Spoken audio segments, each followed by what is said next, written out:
these girls away in the first round. So Willow definitely about that action. Yeah, she's about it. Waiting to get the word here from our officials that we're going to start. We got the chat is calling Matt Elkins for president. Oh, for Prez? For Prez. Listen, boys, I don't know if that's really what y'all want. I appreciate the love and support, but I'm not worthy. I don't even know if you want that job. Yeah, that's really what I'm saying. I'm already starting to lose the hairline a little bit, you know? And so 4 years, 8 years, you know, that could be it for your boys' fades. And the ladies are shaking and bumping here. Now we're back. Willow's in the black. Raina in the white and blue. Willow sits heavy club, collar tie. Raina, good job keeping that foot from falling into the middle. Trying to pummel it out. Good job. Willow's digging hard for it, but big cradle pass here. Looking like she's going to maybe make her way to the backside a little bit. Just going to pin her, slow her down a little bit. Willow, very active guard from bottom. She's going to try to spin for one of those triangles right here. She's holding that wrist. She's going to try to swing her leg back over the head in a second. She's going to try to make the commissioner proud. That's what you do. She's getting held down pretty hard right here. Nice cross face. Good pressure by Raina. Yeah, big, heavy right shoulder. Shoulder of justice for you classical fans. Really heavy knee slide. Oh, going to the knee on belly here. Looking to go to maybe mount or slide around to the back from right here. The ref's calling for more action from the bottom side. Back step. I think she kind of gave up a good position right here, trying to back step around to get in on Willow's legs. Not that she's in a bad spot, but now she's not in the best, maybe. I can't see. Bit of a 50-50 position. Gabrini's got the top side leg. Now we're both seated to our butt here. A little more of a 50-50 exchange. I can't see if she's got her knee to the ground or not. You can see she's got her foot right here. She's got a little heel exposure. Yeah. Willow doing a great job using the other foot to try to keep some space. Coming up hand fighting, not allow her to keep the grips. She had to get the tap up on that one. Oops. Nice work, Raina Garbini. Good tap.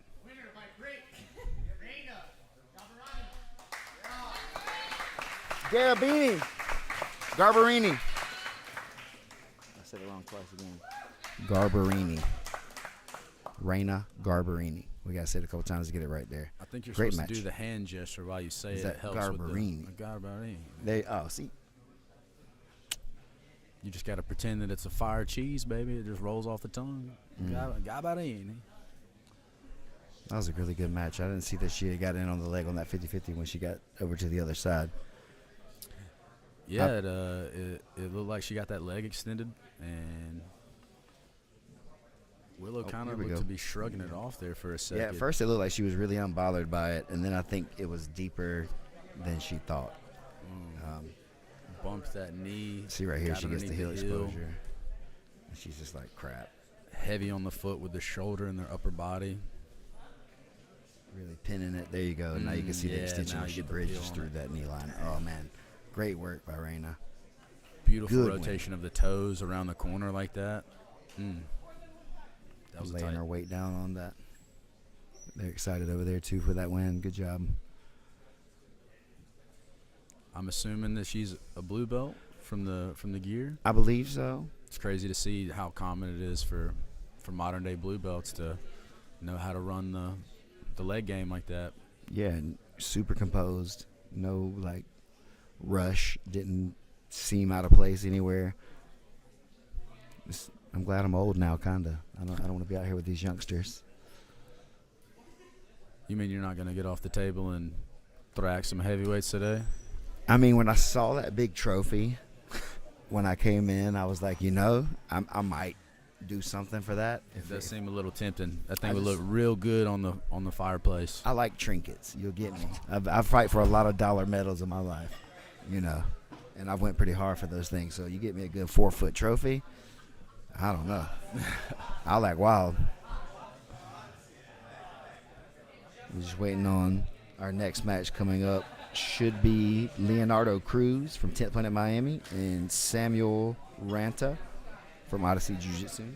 Man, do you know any big names that we're going to see today in the 155-pound bracket? We got the 155 PGF qualifier coming up in just a little bit, and I've recognized a couple of guys. I mean, I see a Maximus Jolly over there with his headset on, looking like he's getting amped up. Yep.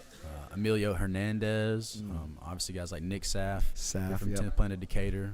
Really, really excited to see how that bracket unfolds. Yeah, I'm excited to see that too. There's a lot of guys that I don't recognize on the list as well, and that's always something that you can, I don't know, get with every PGF event is somebody that you've never heard of. Now you know, and I'm excited to see if we can get one of those guys at 55. But for me, I know we got Super Mario out here, Nick, like you said, Saf, and probably the Rock Troll are on the list, the favorites on paper. The front runners. Yeah, I think so too. I do want to take a moment to just reset some of you guys, Steven as well. Remember the early seasons of the PGF started kind of as an outlier since sports weren't happening during the pandemic, and now here we are a few years later, PGF at the rise of jiu-jitsu and a full packed house here where it all started in the Enigma PGF qualifier combo. I was talking about that with Tim, man. It's kind of crazy. It's been just a few years, you know. During 2020, this thing started. Here we are, you know. A lot of the viewers know. A lot of the PGF faithful were there for it. Yeah, we were literally just unsure that we would ever have jiu-jitsu again. So now we got Leonardo Cruz on top. Samuel trying to get underneath. He's almost out the back door here. Both guys were super handsy after the shake and the bump. Now we're seeing to get a little tie, see if things are going to settle down a little bit. He's doing a good job keeping him off balance, not letting Leonardo get settled, having to keep his hands on the floor and different things like that. So he's going to try to peel across to this primary leg. There he goes. Up, top side exposure on the rotation. Oh, nice knee job. line looks like it's out. Looks like Leonardo was able to clear here. He's going to separate the feet. I don't know if he looks like he may be trying to go back in himself now. He may have felt something and thinks, I might have this guy in the leg game. Yeah. Now he's on the bottom here, getting body locked. Sam Uranto takes the exchange, utilizes the top position now. Looks like we're going to see him trying to pass here. Very side nice. Control. Very heavy pass from Samuel. Always really cool to see some of the guys with a little bit smaller of a frame be able to still be heavy on top. Ooh, man. Tight. He's on Tight this. spot. He's on that. That's super tight. Leonardo's trying to keep the elbow frames out there, but we're going to see Samuel keep trying to walk around. He's really heavy here. Going to walk, step over. If he gets the mount, it's done. Oh, there it is. Beautiful. Beautiful finish. Great execution. Looking for the finish as the opponent's on the side of their shoulder. Very hard to finish that play while your opponent is pinned or even belly down, but if you can keep them on their side like that, beautiful finishing position. Wow. You see a lot of people going for those Darces and things now off of that north-south position. Not that it wasn't always there, but I don't think it was always something that people realized was there. Yeah. And so now it's more like in fashion for people to be able to hit in those things really all the time. Yeah, I always joke that jiu-jitsu is like the movie National Treasure. Is this Wagner versus Saw Dog? Yeah, we got Wagner versus the Saw Dog. Oh, my God. It's going down, baby. This is a treat. You folks at home. But jiu-jitsu is a little bit like National Treasure. There's a map. There's an invisible treasure map on the back of the Declaration of Independence. And everybody, the historians before us, are like, no, it's just the Declaration of Independence. We've studied it, don't worry. But right there in front of your eyes the whole time, little lemon juice and a hairdryer, baby. You can see the unseen. Just got to keep exploring. Just keep exploring. It's just so interesting. Like 10 years ago, guys getting on you about finishing triangles to the wrong side or whatever the case may be. Ruotolotines and things like that in between arm triangles and rear naked chokes. All right, I'm here with their team overall leaderboard right now. The best team so far, Odyssey Jiu-Jitsu with 15 points.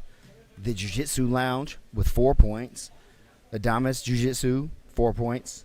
Blue Collar Grappling Academy, 3 points. And Perfectus with 3 points. All right. So Odyssey's running away with this thing so far. Yeah, Odyssey got a clear lead right now. It's still very early. We don't know how many matches are coming up for some of these other teams. Maybe this is the majority of Odyssey's athletes, but they've jumped out to a really sizable lead so far. Sawdog looking ready to go with his headband on. So excited about this next matchup. Sawyer Griffin bringing the pace and the intensity in every single match. You guys that have followed the PGF for some seasons have seen the Sawdog in action. He's got a seasoned black belt. And Michael Wagner from Cobra in Tuscaloosa, Alabama, right here in front of him. So this is one of those things now, too, very common. Sawdog's purple belt still? I believe so. Yeah, against a seasoned black belt. And it's going to be competitive. Oh, yeah, no, I've had the pleasure of training with both of these guys. Sawyer here at 10th Planet Decatur, and then Swagner down in Tuscaloosa. He comes to 10th Planet Birmingham from time to time. And I knew when they announced this match that this one was going to be a good one, regardless of the belting situation. For sure. Both of these guys known for putting on bangers. Not necessarily for the same reasons. Wagner's super technical, very good, no quit, always trying to find the right spot. Sawdog, super intense, ready to bring it, fist fight his grandma to win one of these things. So, yeah, now we see him on top. Wagner working a good body lock here, trying to get some control. Oh, Sawdog diving on the head. Headlock. He's got a little bite here. Keeping that butterfly hook attached so he can stay. See what he can make shake here. That might have been a little bit of good job, Wagner, floating over the there top. You go. Sawdog's still in a good position. Still in the driver's seat here from the front headlock. See if he can make the back. Yep, take the back here against Wagner. Good choice to let go and try to chase the back. Probably wasn't going to be able to finish a guy like Wagner from there, but now he's got to look at this position, making Wagner have to fight out of it. Usually going to have to get one of the guys tired. Either of these gentlemen going to have to start to fade a little bit with the will before you really get him out of there. Usually. Only a minute and a half in. Not seeing any of that stuff yet. Sawdog really, really working to try to push over to get on top, I think. He's doing a great job keeping his head on the bottom side as he's chasing the back. There you go. Now he's got both hooks in, trying to finish the choke. Ooh. Wagner up, standing. Beautiful. Most technical stand-up in jiu-jitsu right here when a guy's on your back. I love that. Just got to stand up, baby. That's all. Listen, it doesn't always work, but when it works, it's really demoralizing for the other guy sometimes too. There is an art in the stand-up. Wagner now trying to rotate those hips to get back on top. Sawdog not allowing it. Staying behind the elbow. Re-gripping. Trying to get that left knee over the top. Wagner smart, not going to let it play. Good use of that underhook to make sure that he's able to track back to the back as Wagner started to get a little bit ahead. He's going to stand up again. Is he going to careful? These go for that Suliev stretch, yeah. The Suliev stretch, such a brute control here on the back, but nothing really under the chin yet. It looks like he's on. Oh, he's still just in a seatbelt. Passivity warning, Michael. Passivity warning. Getting a warning for Michael right here for passivity. He's trying to move. Sawdog's attached. That chest to back connection is pretty good. Wagner going to try to stand up again. I think you start to see a diminishing return on this maybe by the later points of the match. Yeah, I really feel like he's just trying to find a little opening. He's going to wind up shaking out the back and looking to make something happen from the top position. Sawyer got to be careful, exerting too much energy, looking for the control here. Yeah, I think you try to use your experience sometimes right here from these bad positions, just showing something for the other guy to reach for, maybe so you can try to counter that. Whereas if you play it safe, he's just going to stay tight, not give you any space, and you're never going to get away. Everybody always thinks it's about one person making a really good offensive play, but sometimes it truly is just about one of the guys making a mistake and being there to answer, to take that inch from them, and then the mile behind that. That's true, man. So many matches are lost more than they're won. Again, good body lock. Wagner was hoping the mat would peel him off. Unsuccessful. Good job. Try to get on the head fight. Sawyer looking to try to make that top hand dig down to the chin with his head underneath. The head's underneath, the top arm chasing the top side. looking to make Wagner make a decision there so he can loop this left hand around his neck as he chases the back as well. How important is that head fight right there? Man, I think that the head position is one of the most underutilized talking points in the back. How you want to grab a Kimura grip or a seatbelt grip, all those types of things can kind of come and go in my opinion, but your head position has to be very disciplined. So Sawyer looking to keep his head underneath Wagner. And we just heard the referees warn Wagner for front rolls. Could be a DQ here if he spikes the head somehow, because that's an illegal technique on the front roll. I think that your head position is a big part of avoiding injuries in that position as well. I think people are comfortable with their head being in a bad spot, and so when people roll, you're really vulnerable right there. But if your head's in the right spot, it's not as dangerous there. So I don't know. It definitely takes some skill to learn how to keep yourself Sawyer safe in those positions. Relentless on this back though, man. Oh my gosh. He's going to be tenacious the whole match, no doubt. Big bend on 20. The head right here. Not He's necessarily under the chin, but he is looking to get below the nose here. We hear Sawdog's coaches telling him to stay on this. Don't let it go. Wagner unwinds it. Trying to sit up to the other side. Again, Sawdog one step ahead. We're looking at 1 minute here left in the match. Ben Mosty, Sawyer This is his chance right here. Wagner's on top. And here we are. He now finally got Wagner's his going to look turn. to get in the driver's seat. Just under a minute left. Very patient, very disciplined defensively.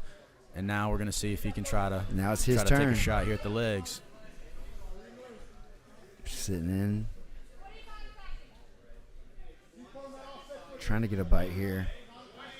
Sawdog doing a good job. High note. Now we're in the. Is this reverse close? Yep. Looks like it's a reverse kind body of triangle off to the side there. Sorts. Here we go. Looks like we're going to get Wagner going to finish on top. Sawdog, beautiful performance. Not able to get the finish, but really, really led the dance here today.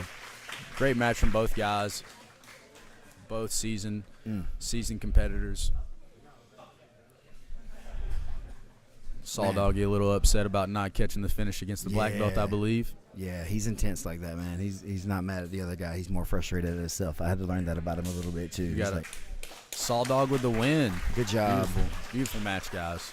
Sawyer Griffin getting a decision win over a really tough black belt. Good job. The Sawdoggy catching the nod there from the judges. Pressure and pace. Seasoned black belt. It's a good match. All right, next up we're going to have Luis Cabrera from the Jiu-Jitsu Lounge and Jacob Lamar from Cobra BJJ. Jacob Lamar, PGF veteran. Happy to see him back on the mats here.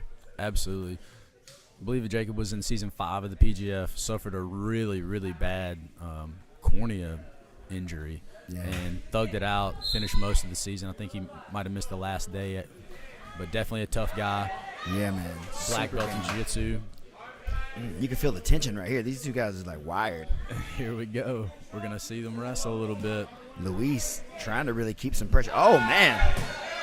Luis looking to bully Jacob a little bit from that Russian tie. Okay. Jacob. Now we got a little shoulder crunch. Good job. From the bottom side. Jacob looking to need to get to his left shoulder. He's on his right shoulder like he's sleeping. If he's going to be effective, there he goes. He crosses the center line. Now he's starting to get towards his left shoulder. Maybe needing a little help of a. Ooh, okay. We're gonna get a reset to the middle. Little reset from the shoulder crunch. Yeah. Close guard, shoulder crunch. There's a lot of game off that shoulder crunch from right there, especially if your opponent's got their hands on the elbow genie. Jonathan Roberts in season 1 finished a whole run of those before that play really became super popular for all the OG PGF fans. There's a reason it's called the elbow genie rule. The Luis shakes the shoulder crunch, looking to try to see if he can't tilt Jacob and get a little pass here. That was a smooth little pop-up. Oh, Jacob in on the leg. Now on the legs. He's got off balance here. He's about to get ripped himself. He's got to get up. Good job hiding his heel right here when Jacob came up. D-tap. Looks like he made a tap on the way up. We got a tap. I think he probably got to run back and see. More like a spooked him. Winner by submission there. Luis Cabrera getting the tap. Very quick finish. It seemed like he might have had the bite and then loaded the weight to the knee and immediately got the tap. We're going to see that on the run. Man, we've seen stuff like this before. Looks like the weight is in there. Waiting on a review. So we got here. Oh, he grabs it while he's standing, and he had the bite already. Yeah, when he went down. Bite, and then once he got that weight smart. back to the knee, beautiful play, Very beautiful good. counter from Luis. Jacob just left that leg dangling a little too much. Luis, very opportunistic, beautiful play, sitting down, getting that finish. He had the bite before he even hit the ground. Yeah, that was nice, like second, third level attack in the legs there. All right, Campbell Cobb versus Aaron Sheffield. PGF fans saw Aaron Sheffield last season out in Las Vegas as an alternate. This is going to be our final match before we see the PGF qualifier bracket. Uh-oh. Little roar from the crowd for Aaron. Dude, Aaron's tough, man. I enjoy watching him compete. Imanari roll to get this thing started. He's trying to get Aaron out of here. He didn't like those cheers he was getting. Yeah, He's like, I want some of those. Zero respect for the home crowd. Let's go. I love like that. Yeah, you can't be afraid He's to silence a in tight, crowd too. if you're going to travel, boys. Aaron hiding. We're going to have a shootout here, boys. Aaron doing a good job keeping his feet in the center and not allowing them to be separated over to one Both side. players- Now we both see it players getting committed to the separated. grips here. Oh, Aaron's in on Oh. something. Is it Aoki? Is that a Polish grip we've got from the outside as the camera makes the spot? Yeah. Beautiful. Yeah. Wow. Aaron Sheffield with that self-defense Aoki. Aaron Sheffield showing the game. Let's go, champ. Champ Planet Decatur in the house, ladies and gentlemen. PGF veteran. Yeah, I believe that Aaron was the MVP of the alternates during the last season. I think that he might have seen the most playing time for the most different teams Yeah, in he was PGF just history. utility man. There we go. Seeing a nice bite here. He had that really deep. Props to his opponent for taking it straight to him. Yeah. I think that that's a mistake that sometimes people make when competing. You want to get in there and kind of let the fight settle down a little bit before you try to get in the driver's seat. And sometimes you got to get in there and shake and bump and take it straight to him, let him know what kind of party it's going to be. Yeah, it's tough.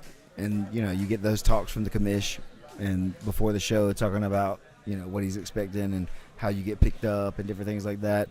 You may throw a little bit of that caution, to the side there and look for other opportunities. So, ladies and gentlemen, like we said before, we are going to transition now to the PGF 155-pound qualifying bracket, and we are going to see some absolute fire matchups here in these later rounds, especially some of these heavy favorites. Going to be absolute fireworks. Hopefully you guys are tuned in and be sticking around with us for the remainder of the bracket. Got Mario Gayor first versus Sam Davis. Mario, 10th Planet O'Fallon. Sam, 10th Planet Nashville.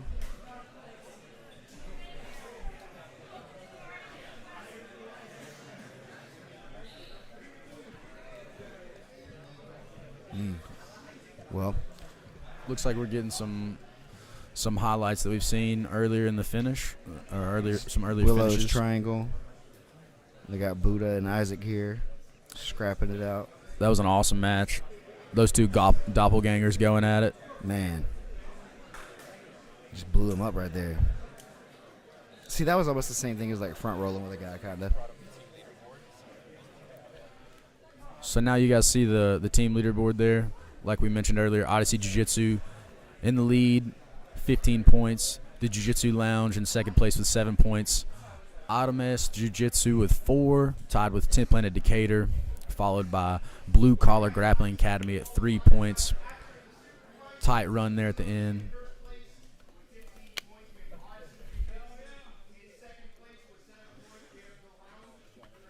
Shout out to you guys in the chat. Thank y'all for tuning in with us. Appreciate you guys coming along, hanging tight with us as we make the transition to the bracket. Yeah, and we're seeing people in the chat say that if you could restart your stream a little bit, that could fix some of your audio problems. We did have some stuff going on earlier. I think we have that fixed. If you're having some trouble, maybe go ahead, jump out, jump back in. I think you may find some success with that. Gotta keep this open. So We definitely want to hear from you guys in the chat today. Let us know who you guys are excited to watch, man. Yeah, we B-Web. really love in the PGF to see the live support that the athletes get from you guys. All right. First match. The qualifier season has begun. Here it goes, baby. PGF Season 8 is underway. One of these guys punching their ticket to Las Vegas today to be with us. Season 8. At 155 pounds, super excited to see this weight class get some shine here in the PGF. The 155ers are going to bring an absolute pace. 6-minute match is going to be absolute fireworks. They shouldn't slow down. Here we go. First matchup, shake and bump, and we are underway Season 8 of the PGF. Sam jumping for the guillotine right away. Love that. Wow. No hesitation. Sam on top, underhook, looking to control the head. Just keep him. We've talked a little bit about it. You know, only one of these guys is going to actually win the bracket, but some other spots, you know, the American Idol aspect of it, if you are entertaining and you are a popular grappler, you could still very well find your way into the PGF with a good performance today. Definitely. You know, we want the guys that are going to win for sure, but if you're exciting, we definitely need that too. And the alternate spots are going to be filled through a lot of the qualifiers too, I believe. Sam's still heavy on his head right here, trying to crush maybe Mario's chin towards his chest. Not able to secure the position. Now going to go for the overhook. Mario pummels back in with an elbow frame.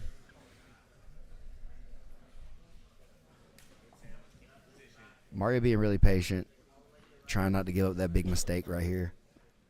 He knows he's in danger, but maybe not enough to be finished from where he's at. I would say that Mario, since Season 1, I believe he's been involved in 2 or 3 seasons now, one of the most improved athletes in PGF history. We've watched him grow up. A lot, right? Yeah, I mean, in Season 1, definitely was one of the guys that was getting scored on from time to time. But, man, just watched him really open up his grappling since Season 1. And now so awesome to see him here in the Season 8 qualifier. But he's in a tight spot right here. Sam taking this front headlock very serious. Sam working really hard for this. Seems to be just super chill still, not overdoing himself. Grip seems fine. He's been here 1,000 times, it looks like. He knows how to maintain, look to get what he wants. Just over 4 minutes left. Plenty of time to work. Mario's just not able to navigate his way out of this yet. He's just trying to find the certain tilt of his shoulders, and he's trying to offer up a defensive kind of posture as he's, you know, maybe losing the grip exchange since Sam's here on his head. There he goes. There goes. It slipped just now. Oh, nice. Sam's still staying on top, back into this north-south position that we've been talking about. Some really savvy offense and defensive work there from the front headlock. It might have seemed like the guys are in a bit of a stalemate, but they're really just jockeying for these perfect little angles, the tilting relationship with their shoulders and stuff. Sometimes that one, like I was saying, that one little mistake is what's going to make or break that transition, and so you can't give it away. And you get in trouble with that here sometimes, hanging on and waiting, but it's just smarter. And it's definitely a lot of martial arts fans familiar with the work of Conor McGregor and Mystic Mac. And one of the things that he was really great at is slowing the pace of the match down so that you could take advantage of one of these Mario's looks. getting a look at the back right here, trying to sneak his arm under the neck. Right back. I think on he's got offense. that. He's got his wrist under. Sam fighting the hands though, but now Mario's on the back with a body triangle. Got him belly down. Oh my God. Belly down again with that body triangle. Sam staying game. Mario staying attached. Readjusting his head fight. Beautiful work here by Mario. Get on the back. Very I think tight he's in. spot. This might be it. He got it. Mario Gayor with the choke. 6 points. Good work from the PGF veteran. Way to stay in there, like you said. Super improved over all this time. Turn to me for the hand raise. Turn this way. Yeah, let us see that. Shout out to 10th Planet O'Fallon in the house. Great work. And Sam looked good. Just wasn't able to close the deal. Mario found that one open, and like we said, that's all it takes. That Absolutely. one mistake. Okay. Stole the Moving on. momentum from him there after that front headlock exchange. Got out on the back. Beautiful control. Very savvy finish. That's good work. So it looks like we got Enrique Barreto from Gracie Baja West Chase and Michael McGrath from Triumph Fight Academy. Ready to go. Got some guys bouncing around in the corners. Staying warm here. See some PGF stars on the side of the mats out here. The bad guy, Elijah Carlton, the jabroni. Not really the bad guy anymore, is he? The sweetheart, Elijah Carlton. Yeah. Now that he's in love. Honestly, I saw through the bad guy thing. You should see that guy like run up on a puppy. Some bad guy. Yeah. You know? Yeah, we got that at season 2 when I got around him a lot more. I realized I was like, oh, man, I can't even really, like, stay mean to you because you're actually nice. Like, I wanted to hate you. You just gotta like give him a hug every once in a while, and he just, you know, he got a little Latina in him, you know. It's okay. It's fun though. It keeps the stuff going for us all here a lot. We need characters like that. So one match down in the 155-pound bracket. Looks like we're shuffling the deck here in Smooth Comp, getting ready for our next matchup. Thank you guys for tuning in here in live in Decatur. Man, got a full house. Hairline's so strong. Hairline's looking powerful. Well, you're getting so much love in the chat. Oh, the chat's loving on the They're hairline loving the right hairline. now. They're talking about it's immaculate. I wish I could say that it was the argan oil or whatever, but What would you say it is? sheer luck. Genetics. Sheer dumb luck, brother. Could have been me, could have been you. It wasn't me.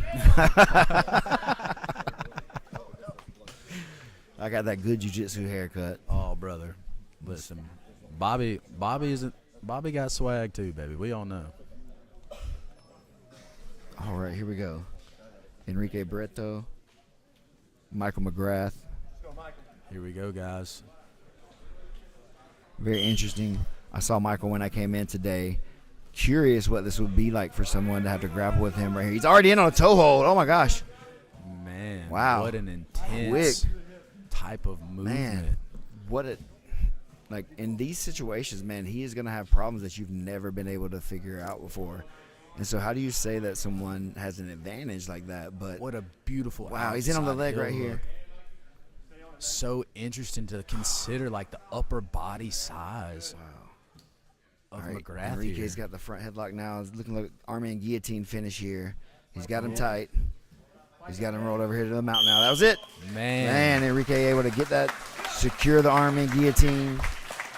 Close. Couple looks at some stuff. What a quick couple of exchanges there. Man, amazing. Amazing. Props to Michael for coming out here and doing this too, man. Like I said, Very these cool. guys shaking and bumping and getting straight to it, looking to try to find their way under the PGF. That was awesome. Man. This has been some awesome action. That was cool. And while we're at it, I would like to ask, what's your excuse? You know? I'm lazy. Yeah. I guess that's all I can say at this point. I love to see that kind of stuff, man. I love to see somebody with no Definitely. excuses going out there and competing. That was close. That was awesome. You hear him saying on the side over here, he's like, I almost had that. Yeah, I was because like, I thought you did too. you could tell that he believes in himself. That was awesome. The way he was attacking the legs. All right, here we got Lewis Collins, PGF veteran, versus Simon Davis. Simon in the black, Lewis in the black and white. I'd like to see what we can see from Lewis after this time, too. Lots of time to improve from season 1 when we first saw him. Yeah, the PGF faithful are familiar with Lewis. Heavy collar tie. Oh, look at he looks intense. I remember Lewis doing the first seasons, and we had before the draft and everything. Uh-huh. We had everybody do some like shuttle runs. Oh, and yeah, stuff like the that. combine. Yeah, the combine. There we go. And forgot the English there for a moment. What a lost art. Oh yeah, right. But I remember my man in the combine and just having such intensity. Yeah. And you that can was an see how interesting thing. he brings that out in his matches. And that's the thing you notice about a lot of people, too. Heavy pummeling right here. Both guys looking like they were going to try to pull. We saw Simon get underneath first. Lewis tried to pass. Thought Simon was going to close up that guard, but he opened it right back up. Not interested in slowing down. He wants the motion. You see a lot of these guys doing really, really good work with this high-low dilemma with the K-guard and the upper body attacks. Yeah, the whole triangle armbar dilemma versus the leg attacks. You know, you used to stand up and posture up, right? And then now you just got a guy diving underneath you. It's not the safest thing always. Simon on top, trying to get over these knees, trying to navigate his way around Lewis's guard. He's got him turned over to the side, but oh, he's in on Lewis's leg. Simon He's got the on knee line. inside. Got it. Oh, ooh, very quick transition to the finish. Gripped it and ripped it. These guys Simon Davis. They're not hanging out. They're not waiting. Man, congratulations to Simon Davis. Man, a quick finish like that in some of these matches is huge when you're looking at a larger bracket. Getting out of there, not having these 6-minute dog fights that go to these possible judges' decisions and things like that. Really able to control some of your fate, save some for the final matchups that you're going to see with some of these really, really advanced grapplers as this bracket starts to unfold. Oh, yeah, he was in on Lewis's heel really deep right there. Beautiful inside heel hook. Bridge right through that knee line. And ladies and gentlemen, we are going to see the Rock Troll That's PGF Rock Troll. favorite. Where's he at? We got to lay eyes on him. He's got to. Hopefully, he's carrying that hammer with him. Philip Raymer. They together? I believe we have. Okay. We have both competitors. Prepping for this match, ready to come out. A game of battle. Any moment. Poops. It's all right. Final preparations take a little longer sometimes in these events.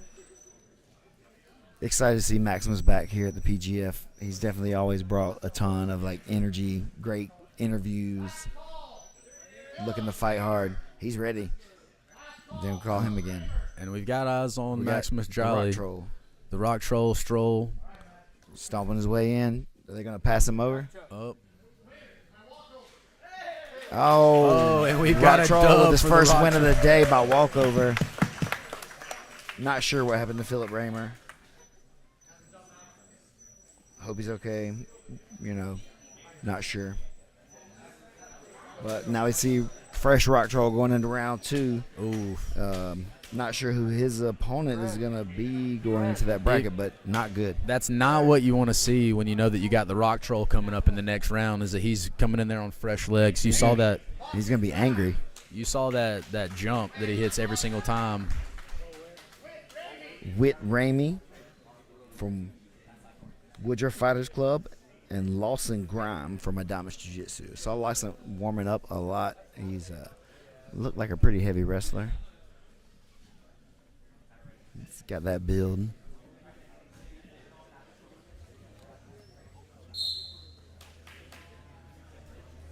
Whit Ramey deciding to go with the gi pants. A little unusual. The no-gi OG look. Shout out to Eddie Bravo. How you feel about that? You feel comfortable grappling into the pants in a rash guard much? Personally, that is not my style, but I do respect a man in a fire pair of gi pants.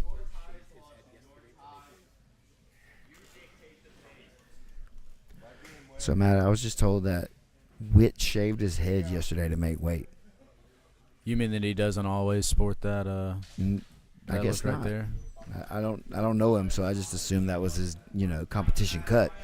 So very private pile, and a little scary to be honest. Yes. Oh, nice duck here. Sheesh. Oh. Lawson, big move to get on top. I saw him warming up. I could tell you some of that. Looked like he was really chasing the back there for a second. We're going to get a quick reset. Got him on top. Back in the Z guard, cut across position. Shout out to the referees doing a fantastic job with these resets, man. Resets are one of the the finite arts of competing at a high level. And one of the tactics is to kind of try to jockey the ref a little bit, and these refs staying in the driver's seat doing a fantastic job. It's true. There's so much that goes into that too, and you can win or lose a match if you're not willing to advocate for yourself right there. So it's nice to have that. Big mistake to stay quiet while the resets are happening. Whit with some deep half, looking to come out on top. I think he's got a triangle though. Lawson looks like he's getting it. Yeah, look. He's got him. Rear He's triangle got the figure four set. Side. Nice cup right Both there feet on the in outside. the ear. That's a tight choking position right there. That's one of the few angles that the rear triangle can become a choke. Man. Beautiful finish. Wow. Lawson set up that finish. Dug it out. Squeezed it out. Do you think a heavy weight cut could affect your cardio on a day like tonight? Oh, absolutely, man. Weight cutting, obviously, a huge issue in the sport. How to, how not to, when not to. And especially with some of these big opportunities, man, it's really hard to advocate to not cut a ton of weight. Congratulations, Lawson Grime. You see him pulling this elbow into the side of the neck right here on Wick. That's going to be what helps close the deal. Without that, he wouldn't have had something to cut off the blood to the other side there. Especially for the young up-and-coming jiu-jitsu players that are looking to play that rear triangle position, the cup in the shoulder, cup in the ear is one of the tightest choking spots. And now we're going to look to see Nick Saff, one of the 10th Planet Decatur products here. Versus Brennan Collier from Kazushi Club, Chattanooga. One of the Jabroni's pupils. Those are looking jabroni. Those hips are looking very jabroni-like. Doesn't it? We see Saff From the here shake and bump. trying to get around. He's familiar. Trying to do a good job of He's tilting. passed, but now we've got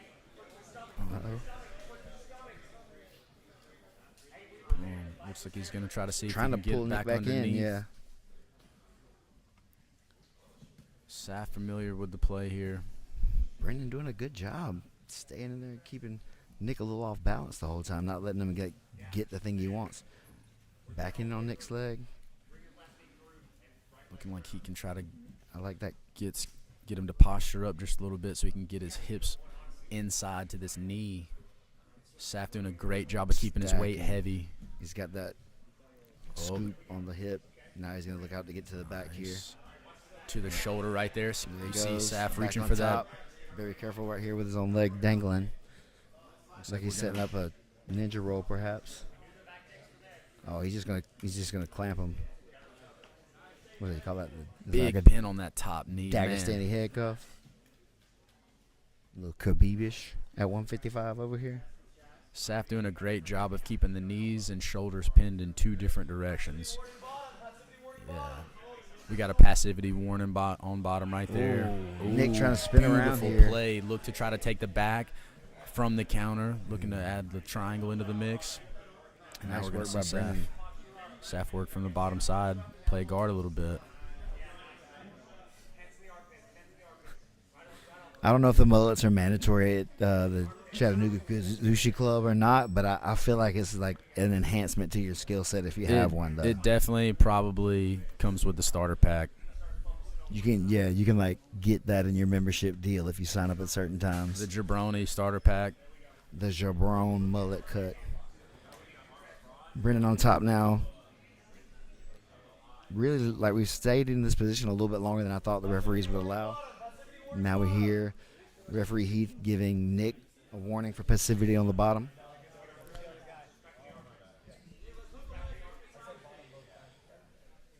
Okay. Brennan trying to posture. Got hands in the armpits. Little correction. Oh, for the going in on the foot. Drops back on this straight ankle lock grip, Polish grip. Nick very Belly experienced down. here. Ooh, that is a tight angle. Beautiful exchange. Nice work. Both guys. Brennan looked like he was going to try to feed a triangle. Nick aware. Kept both arms back. Prevented that. I came up here to Decatur and visited a few months ago and did a class that Nick was teaching, and he taught a sequence just like what he just did. Beautiful Passing. play to the mount Great there from work. Nick Saff. That's something Nick does, guys. He taught me that when I came here to a class. So that's what I was just about to talk about it, but then he did it. So, Man, like we were saying earlier, it's so awesome to see some of these guys at these lower weight classes that really are able to use their weight and pin people effectively from the top position. Yeah, Saff looking like he's maybe going to hang out here. Looking to make a little play for the punch choke. Really, really good work opening his head up. Saf using the back of his ear. Back underneath to the elbow now for the arm triangle. Jabron telling him to relax. Tell him he's got time to relax. Get him back to that reap position. 2:20 left here on the clock as the stalling has been here. And now we're going to go to the back control. So they're going to get to the penalty position here. Something that is specific for PGF here. If you get a stalling call, you come to the penalty position. Familiar, similar to the wrestler's position that you would see, but slightly different. It's been really awesome to see the jiu-jitsu guys give their interpretation of the referee's position. Yeah, and that's where I think it's coming in, is that we're going to go from referee's position to what we're going to call the penalty position, slightly different. Not exactly the same thing. Now Saf on the back, both hooks, top side body triangle. Brandon trying to win the head fight. Good job switching to the other side. Nick trying to feed his hands under the chin. Is he on it? I can't tell yet. He's got a little bit of a bite, but I don't think he's got enough to get the finish yet. Nick Saf's such a sweetheart in real life, but he is not playing any games from the back here. You see a serious dig. Look, Nick wants a shot at that PGF. He wants to get into Season 8. He wants that title. Absolutely. He's been working hard for it. He believes he has a shot. A minute and 30 left here. Nick Saf in the driver's seat from the back. One of the better offensive looks that we've had in the entire match. Another warning. Ooh, he's under for the neck. shot clock. Grips are a little suspect, but he is underneath the chin, it looks like. He's got that body triangle nice and tight, too. Brendan not doing much to unwind that. Mostly worried about the hand fight, which is important, but you're not going to escape very well until you can unwind that tight body triangle somehow. Call him stalling. He's already got the back. They're going to let it keep going. So that's two calls. Brennan Collier really going to have to start to open up here and see if he can get back on offense. Nick Saf probably going to be ahead here on the judges' scorecard with about 45 seconds left. With those two stalling calls, I don't think there's going to be a way that he would be able to get a decision if Nick doesn't have any. That kind of is the way the rules are set up, you know. Nick's still trying to dig, still trying to get a finish. Brennan's game, not going to give it away. He's going to make him take it. Oh, Nick got that under. You heard him grasp a little bit. He's going to have to give it up. He's trying to hold his breath. Nick Saf. Oh, got it. Oh, man. From Nick Saf if he stays wow. poised, stays in the pocket. 10 seconds left in the match. Nick Saf closes the deal. Great work. Moving on to the next round. So awesome to see Nick Saf sitting right there in the driver's seat. Definitely could have just waited back and just hung out to catch these last 10 seconds in the judge's decision, but deep dig and 6 points for Nick Saf. Yeah, great work by Brennan Collier. He had Nick in a couple spots. He showed some really good stuff. We're going to definitely see somebody like him back at more of these PGF events. Definitely excited to see. I think he's got game. Yeah, definitely excited to see the Kazushi Club guys from up in Chattanooga and see as that program starts to develop under Elijah and see some of the dump truck units. And the jump truck daddy, I can't wait till we see him back in the PGF. He's over there with them. Of course, I don't want to see him in the PGF. I got my one experience with the dump truck. We've already sorted that out. I'm good. He's strong. All right. Who we got here? Is that a Billy Bailey, I believe? Brandon Abraham and Billy Baxter. Billy Baxter, I apologize. I thought Billy looked familiar. There we go. Billy Baxter. Billy Baxter, yep. Looking to invert here. Some really, really interesting elevation of the hips. Kind of inviting this pass towards the north-south.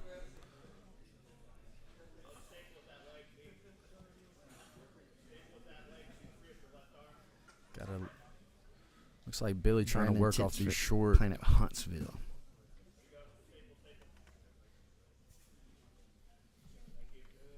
Applying good pressure here. into this half guard.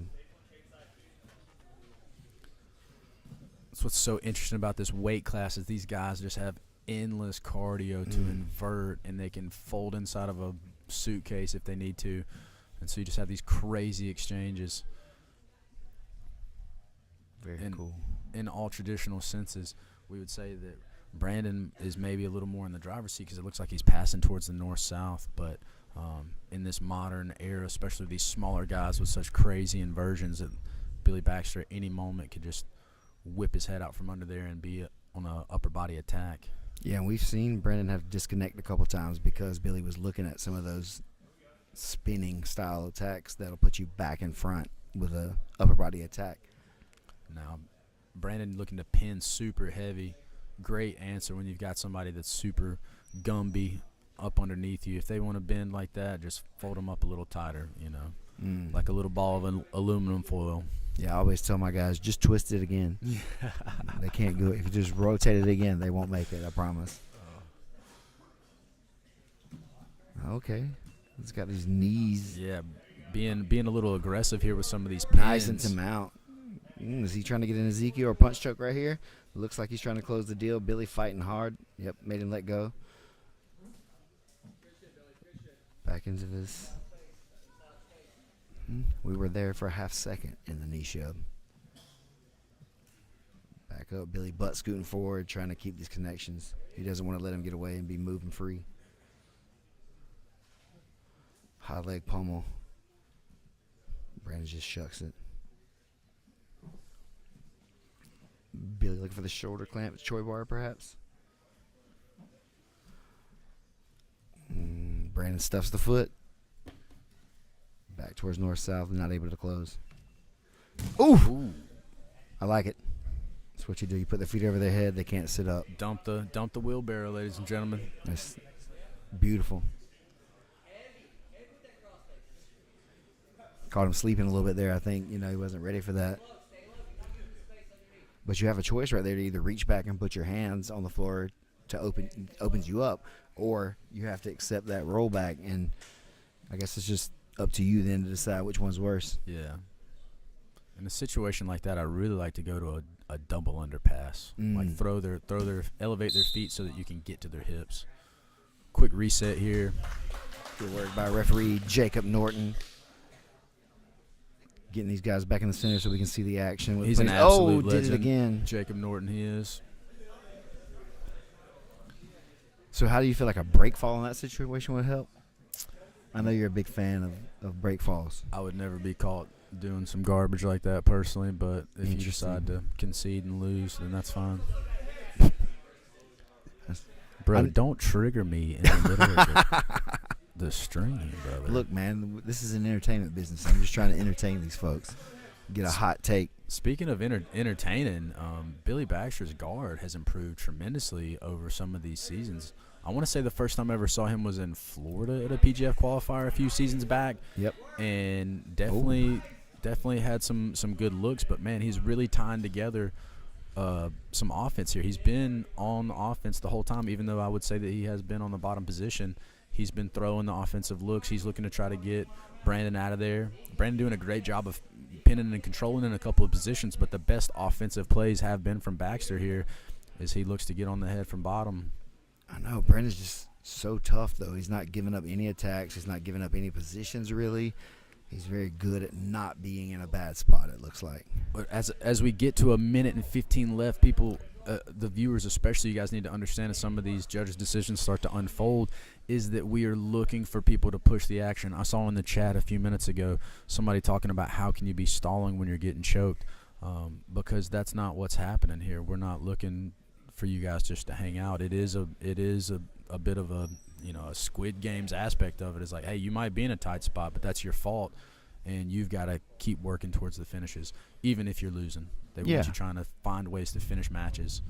Good jiu-jitsu can be really slow. This isn't about having good jiu-jitsu by itself. This is about being good at this game. And it's about making it entertaining. The PGF, the Professional Grappling Federation. It's not just jiu-jitsu. The best way that I heard us talk about it before was like the street ball that used to come through the And One mixtape tour. Yep. Sponsored by Mountain Dew Code Red. Yeah, we definitely saw some of the most beautiful basketball in the game, but maybe those guys weren't the NBA All-Stars. And so that's what we want to see. We want to see beautiful jiu-jitsu. We don't want to see you guys laying it up for 2 points at a time. Let's see what the commission's going to think about here for this decision. If style scoring system, then you would say that Brandon probably did win that match because of being on the top position, a couple of momentary guard passes. But Billy Baxter threw up almost 100% of the offense. So it's really going to be interesting to let you guys see what we're looking for here in the qualifiers. Gave it to Brandon on the decision nice. there. Okay. Very nice. Billy not super excited about that, but not much you can do. And so Brandon will get a chance to rally that judge's decision into the next round. We're going to see him later on. All right, Joshua Lorton versus Brady Hilton. Right.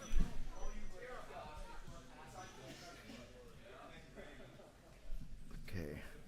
Let's see. We got Brady on the bottom. Trying to get that gun show grip with his reverse de la heave. Both feet to the inside. Okay. Always in on the legs. This is definitely his game. He's looking like he's going to get in here. And now up to the top position. Nice use of the legs.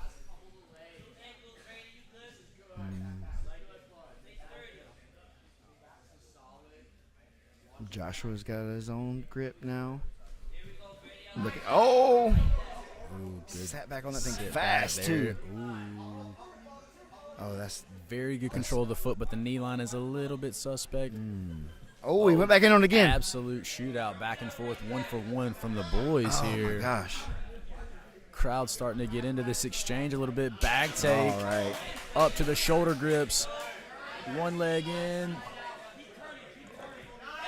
Oh, beautiful exchange to the front headlock. Anaconda, He's good on control of the Anaconda. elbow. He's got him here on his side. Oh, he's rolled to his back.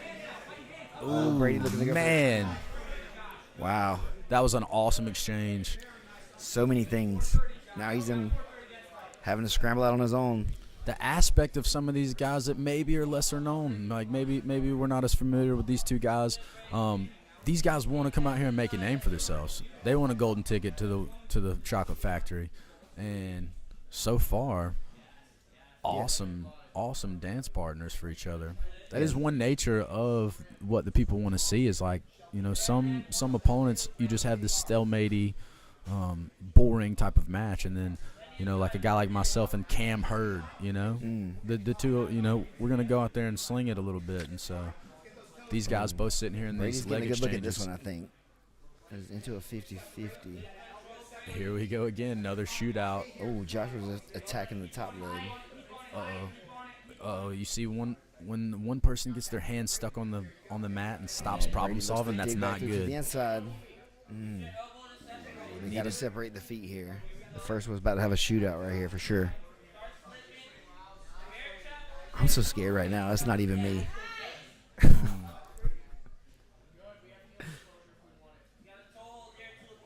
So we're here in the 50-50 position. Both players have their left leg looped inside with a similar separated. relationship. Both looking to jockey for that extra foot. You see them both leaning on it. Modified Aoki grips. Man, this is literally you got it and I got it. We got to see who's got the best one. Oh, now we see him repummel to the inside.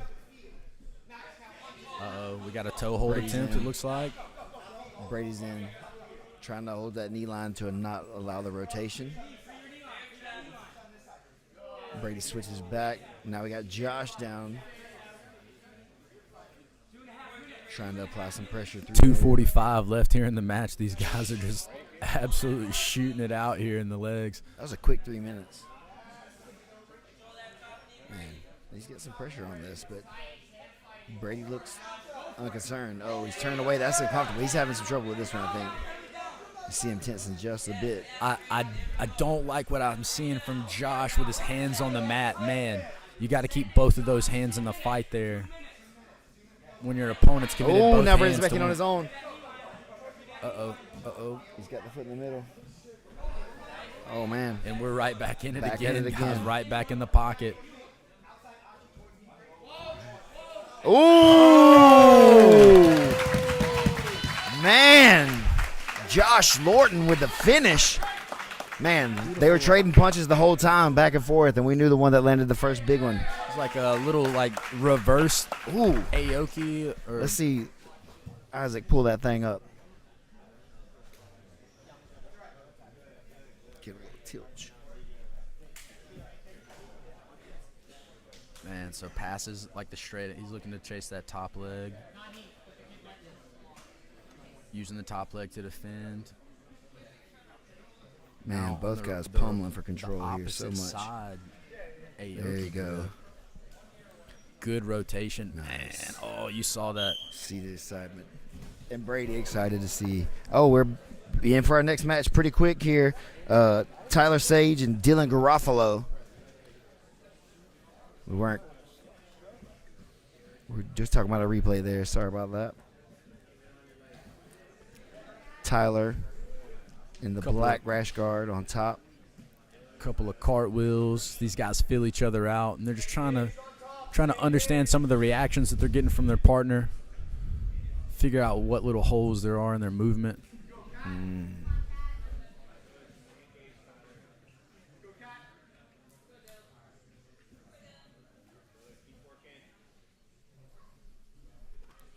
Tyler Sage, Tip Planet Big Nashville. arm drag. Right back on top. Another roll.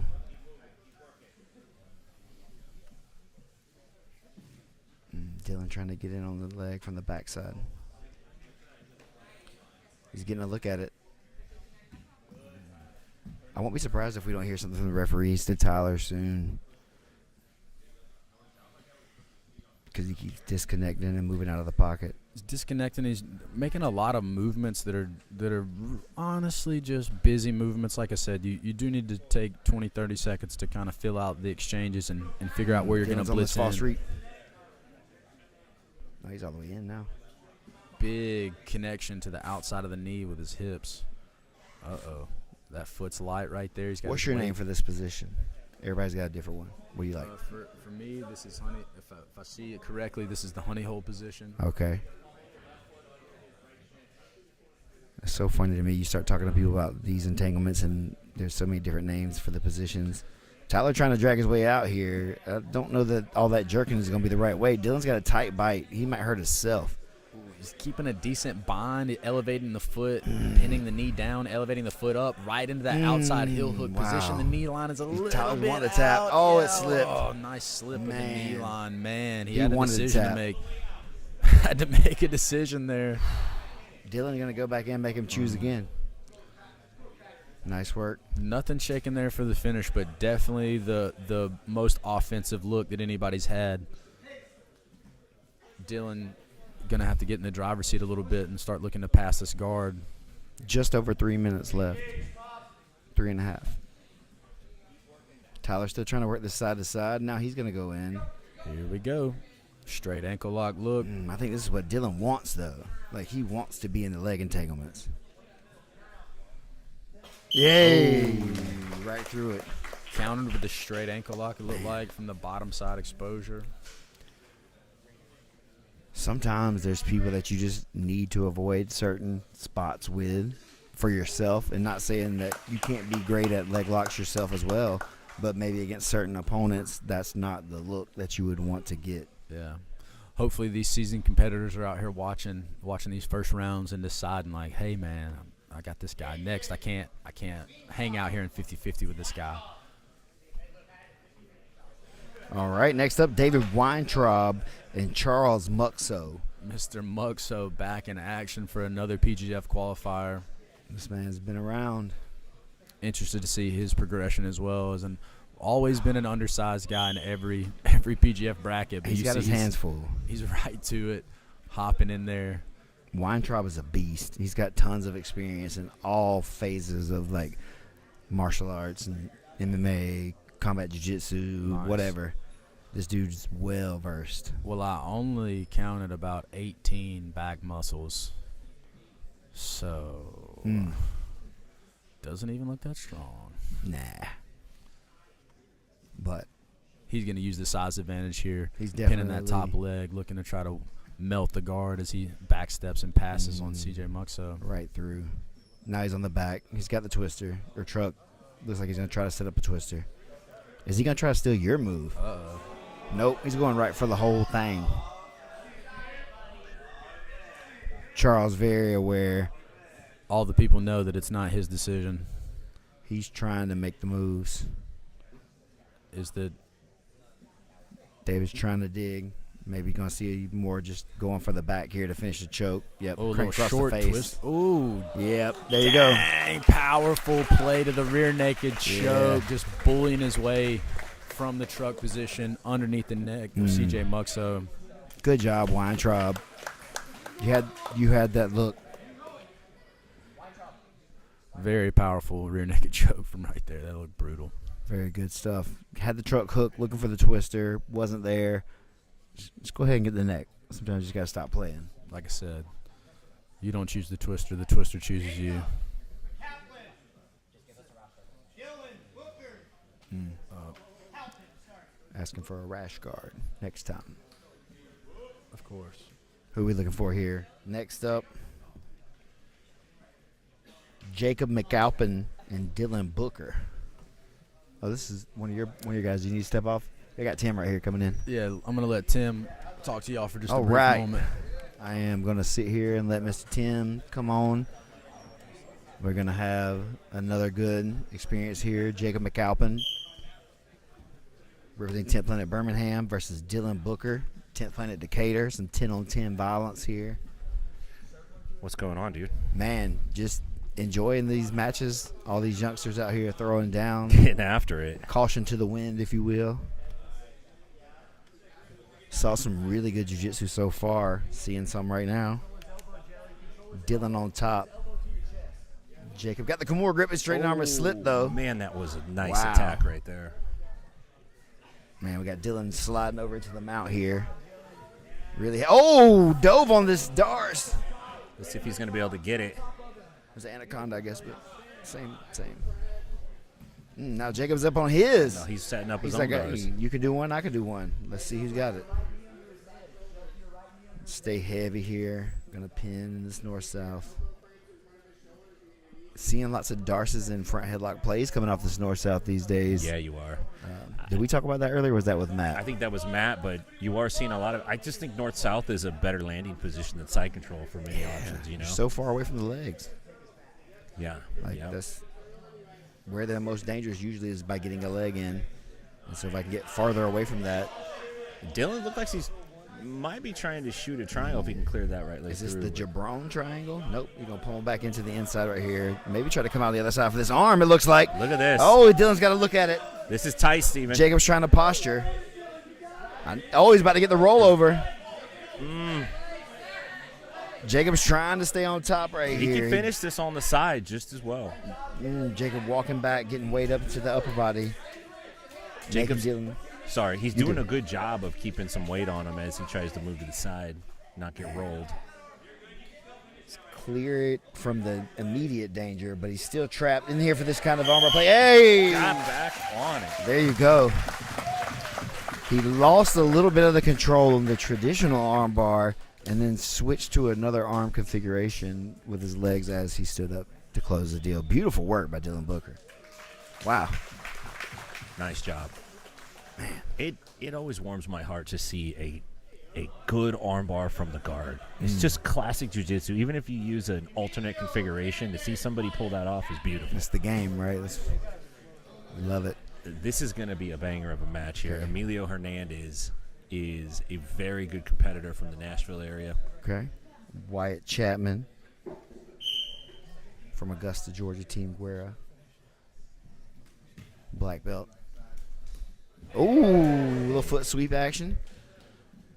That's one of Emilio's go-to techniques. He's already on the Oh, Emilio's in on the. Oh, was that a fastest finish of the night so far? That's fastest. Oh, my God.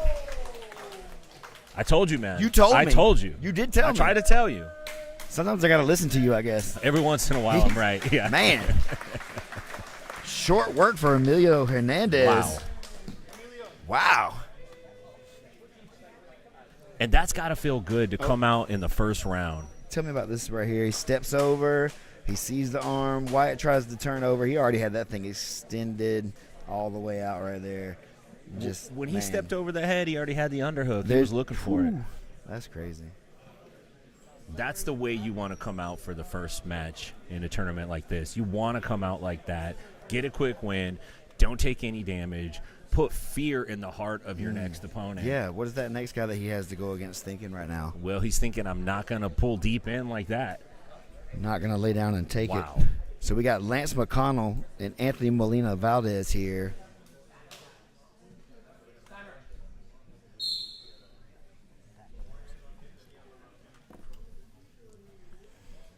We're trying my telestrator skills here. All right. Anthony Molina Valdez, PGF veteran. Lance McConnell, PGF referee and qualifier veteran multiple times. Anthony on his back step. And he looks like he's already in. He's in deep Ashi. already. Lance in trouble. He has to give it up. Oh, man. Man. Great work by Anthony. See him move on to the next round. Props to Lance. Especially if you get that configuration early in the match when both guys are kind of dry and it's more of like a rash trying to pull your leg out of there than it is an oil slick. Okay. Small intermission here for a few seconds, and we'll probably stay here with you guys. See Anthony. Oh, yeah, that was I wonder if that was faster than Dylan Booker's armbar. Emilio's armbar. Can we get a time check on those last two finishes? Okay. We're gonna get some rankings for you guys on the team challenge as well. So far, really good card of fights, man. We've seen lots of submissions. We've seen lots of action. We are at Enigma, Alabama. Boom. PGF Season 8 qualifiers, the 155-pounders. They can move, man. We saw Season 7 with the 205ers. The 155ers can go, man. They got some gas. Yeah, this is a different pace than what we've been seeing, and there's no safe place, it seems like, in these guys' division. Whereas some of the bigger guys, if you get to certain spots, it's hard for us to dig it out, you know. Yeah. But for them, they're just throwing a leg over. They're putting a hand in here. They got a knee in there somehow. So it looks like we got the leaderboard up. Walk us through that, Steven. All right, so for our team points for tonight, the best overall team for so far, Odyssey Jiu-Jitsu with 15 points, and these are the PGF points, so we're getting 6 and 3 for these guys. Adamas with 13 points. 10th Planet Decatur with 13 points. The Jiu-Jitsu Lounge with 7 points, and Gracie Baja West Chase with 7 points. Odyssey still on top. I think they started really hot with that 15 points. Now we see these other teams kind of climbing up, closing the gap as more of their athletes get a chance to compete. Throughout the night, if you are making it through this bracket, you'll have a chance to score way more points for your team. So I think these guys, each as we get closer to the end, we're going to see who's left. Their teams start climbing up that leaderboard. Yeah, that's a good point. Do you think because these teams are the homeschool teams and not necessarily like the season teams, that guys are less likely to pass up a break for a kill? Or do you think they're going for the kills regardless because they want those 6 points? You know, I think in a lot of chances right here for today, most of these guys are thinking about getting the win if they can to move on, and then be exciting to hope to get the call back or for those decision wins. I don't think we're seeing many people skip over anything right now. They're trying to take it all. Yeah, and not too many close decisions. I mean, you can argue for both guys, but I think the match with Buddha and Isaac was probably the closest match with the decision, right? And it was, you could see that one going either way. The rest of the decisions have been mostly clear-cut. You could mostly agree with the judges on it. And the submissions have been fantastic tonight. We're talking, we've seen some chokes. We've seen a lot of leg locks. We've seen some arm bars. It's a good variety of technique here. And I think that's the rule set that leads to that because there's no camping out for points. You've got to keep going. Yeah, there's no reason to wait in some of these traditional positions that we've been taught to wait in for your control. There's not time for that. We don't have time to control in a lot of these positions anymore. We got to get after it. So now we're going into our second round. I think this is Joshua and Mario. Joshua Flores versus Mario Gayor. Mario had a tough match earlier with Sam Davis, was in trouble, it looked like, for most of the match, then was able to capitalize on a mistake and get the finish. Now he's in on a Kimura already. Look at this. He's trying to get the hand behind the back. He'd love to get a quick win. Joshua right struggling, staying in the pocket. Oh, he's going to go for the legs as he slips. He's got a toe hold. He got a foot to the face for it. Mario hand fighting, sitting up, looking at the heel, just laying there. Yeah, did you catch that peek he gave it, Steven? He gave like, it a little peek. Yeah, he side-eyed it. He was like, is that mine? Huh? See Mario again on this front head. Joshua trying to pass, not able to get around the legs.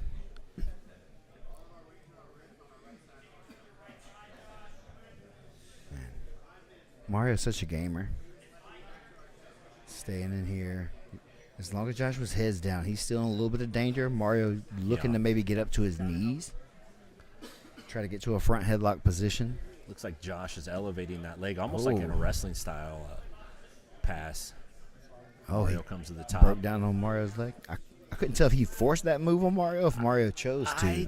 It could have been a little bit of both. Could have been one of those movements where both guys. Joshua looking to come up and take Play the the back. game. Mario wisely going back over, not allowing. 50-50 now. Mario might be trying to cross that heel over. He's keeping Josh's feet separated. He did get it over to the other side. Joshua just feeding it in deeper, right? Sometimes the way out is in. Yeah, sometimes you're right. Arm bars are like that too sometimes. It's that moment where you try to slip it is when like that kind of pop stuff happens. The moment of truth. Mm-hmm. Yeah. Ooh.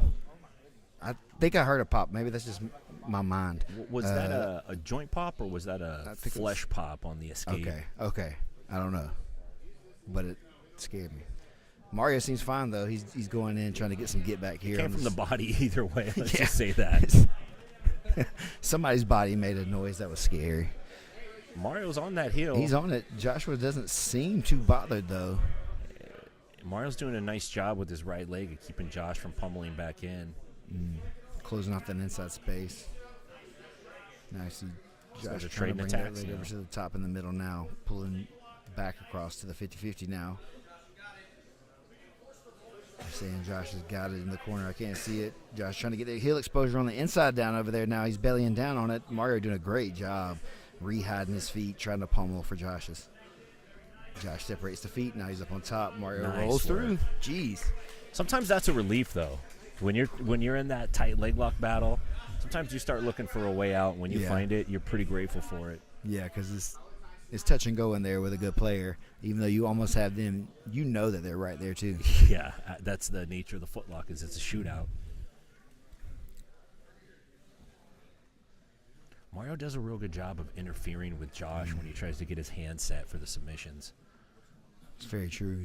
Great job hand fighting. It's such an important thing too to stop grips. I think you can't overemphasize hand fighting enough. Mario on top now, sitting back in. Not able to get a big bite. Joshua just doesn't seem concerned with a lot of Mario's attacks. Yeah, we've seen a couple guys like that today who just kind of just shook off the attacks like that ain't much. Do you think that's a strategy that a lot of these guys use just to trick the player off, or you think some of them just... If you can stay stoic. The worst is when you get the phantom hand coming up and you're like, you're basically calling right away for the tap, you know? Yeah, the old hover hand. Yeah, right. See that happening, it's a matter Deke of him time. into letting go, maybe.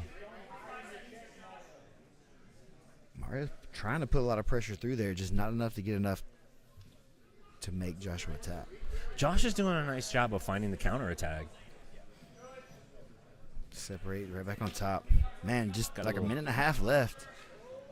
Josh. I don't want to call this decision for sure so far, but ooh, slip. Little Mario smile on smiles. Mario's face. Yeah, did you catch that? These guys are maniacs. It's like, ha ha ha, you almost broke my leg. Yeah. Good job, man. Oh, Joshua stepping over the armbar nice. slip. Wow, man, they're not waiting. Like we said, they're not waiting for anything. They're trying to take it all. No hesitation. Joshua north south. Mario knows he can't allow this. Man, Mario's still dangerous in this position. Gets the elbow frame in. Josh trying to push him out. Got the cross face. Little bit of an underhook. Nice footwork from Josh to get that pass back to the side. Mario's got the underhook. Looks like Josh may be looking to. Oh, nice little oopa. 30 seconds left. Oh, nice little pass, man. Got a little mini flyover. Oh, my gosh. It's a puddle jumper. This could be enough to secure Josh Yeah, this match if he gets a good look at something right here, because it's been close. Mario rolls him over. And immediately Josh counters. With Counters an right attack. back in. He's not just conceding positions. That's what I'm saying. It's like every time he's been switched, he's been battling back, even though he was in the less dominant position. Ooh, Mario's eyes got really big at the end. Yeah, they sure did. I think he's hurt. I think he's acting, hopefully. Judges are conferring. Okay, he asked him if he was okay. He said he was. Mario asked him if he was okay. Oh, maybe the look was like, oh, snap. You almost got broken by me. I was about to get in that. That was the flesh slap you may have heard. Yeah, yeah. They're conferring here. I don't know that they're sure who they like either. It's a tough one.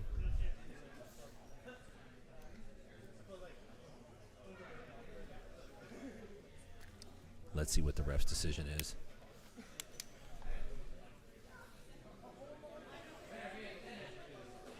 Oh, Joshua Flores taking the win on that one. Can't argue. No. Can't argue.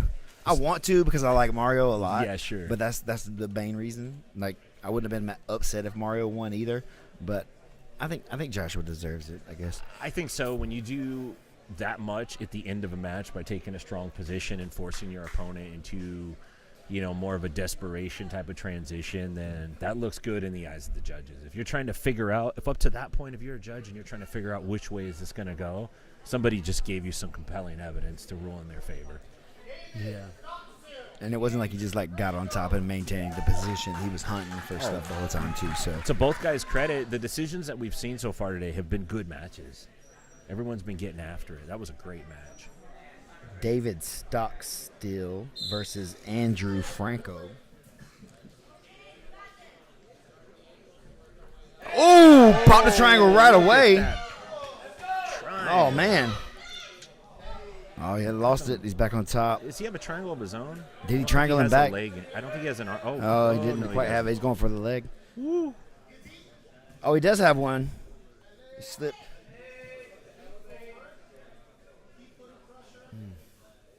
Dangerous, man. Andrew on top. David trying his best to knock him down.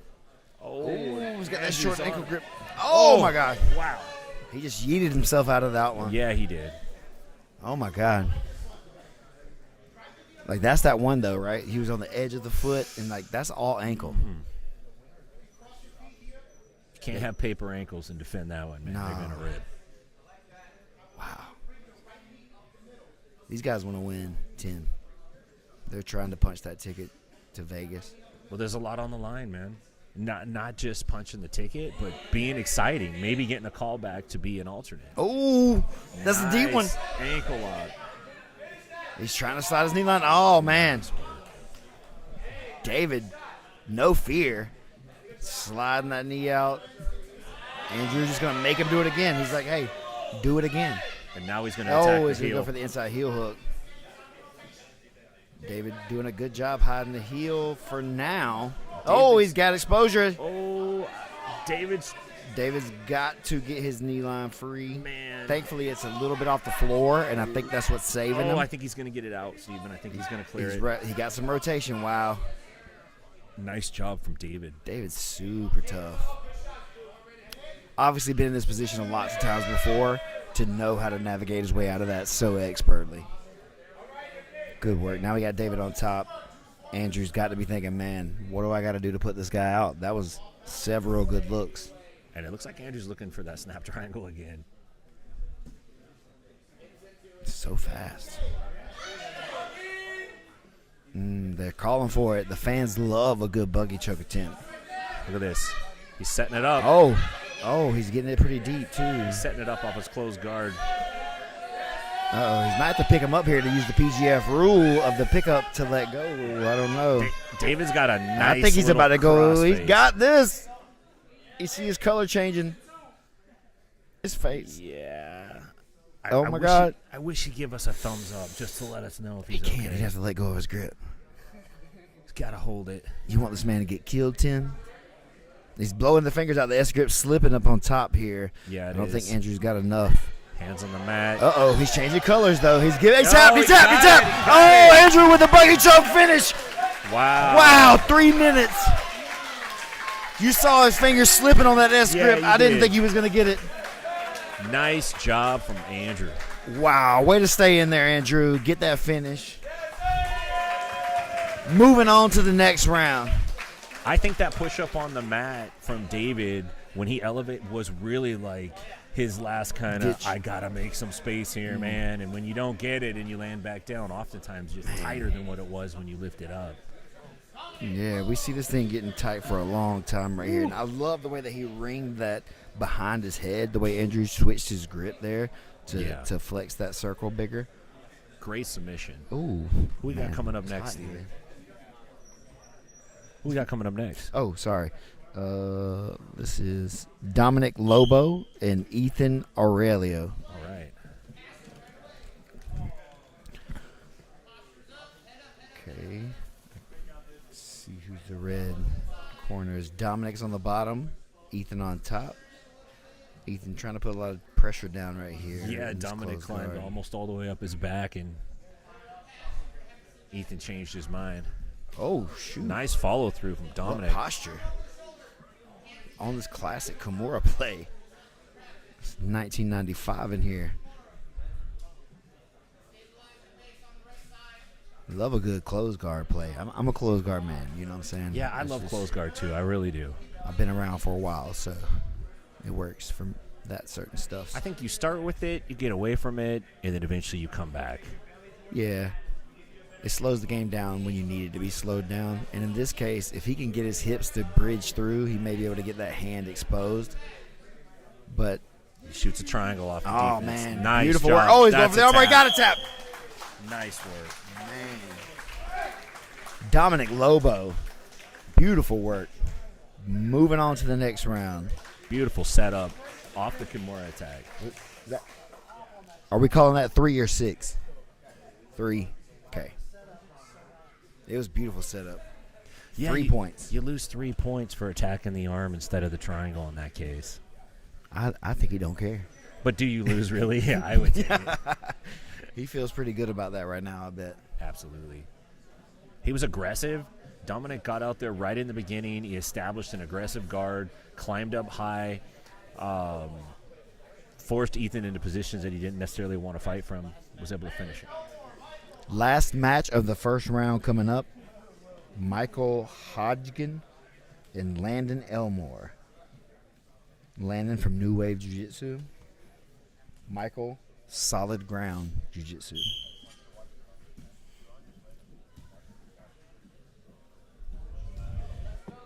Oh, he's in on the inside heel hook already.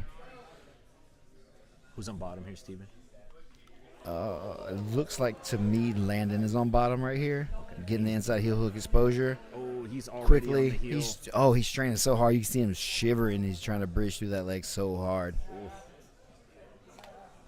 Oh, man. And he might. Michael might hanging in get a knee tough, bar here man. on the top leg. He's trying to curl that leg, but now he just gave the heel back to him. That made it worse. Oh, my God. You okay? Yeah. I'm good now. I think. Do I need to check your leg? Listen, that was scary. Oh, Like, he was trying, and this is the classic dilemma right there, too. You're trying to avoid getting knee barred, so you bend the leg, and then that exposes you to a worse heel hook. yeah. And so that's it right there. Boom. Was that the New Wave product? Bridge right through it. Yep, our New Wave product. Nice work.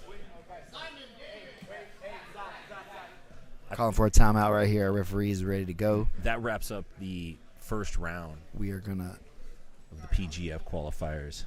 take a second to get the score for us here. See where we are. Action-packed day today. It's a snow day today. Man. While everyone's inside with a fire, we are at 10th Planet Decatur. Everybody's inside with the fire. Enigma, Here, Alabama. We got a different kind of fire going here. we yeah. got the fire. It's hot. It's actually hot in here. I had to shed my outer layer, and if I got to take this off, I do got a nice T-shirt underneath, but after that, all bets are off. Yeah, I lifted up my arms a few minutes ago and realized I was a little warm. Had a in couple here. visitors. Oh, okay. Got to switch back to the black T-shirt at the intermission here. So far, we've had some great submissions. We are at the Enigma, Alabama PGF Season 8 qualifiers, 155-pounders in the house. And now we're back going over our team overall points. Odyssey Jiu-Jitsu still 15. Adamas 13. 10th Planet Decatur 13.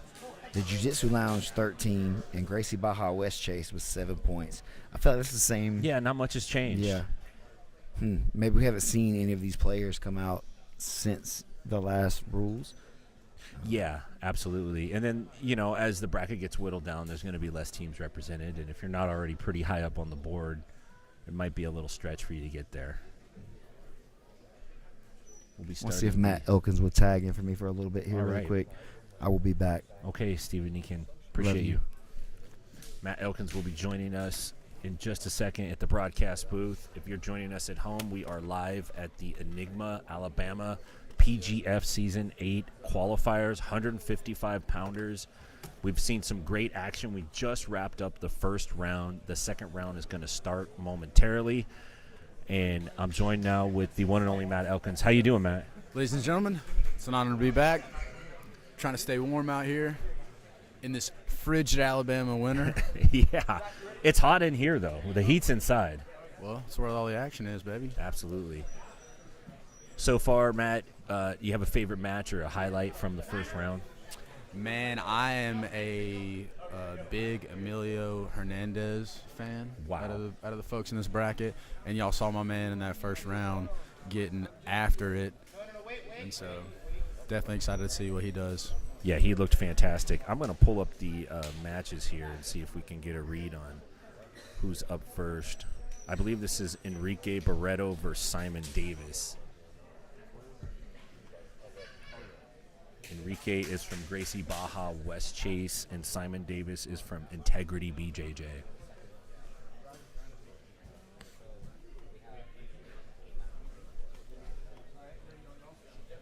Looks like we're going to get things going here. The boys are shaking and bumping. And right back to it.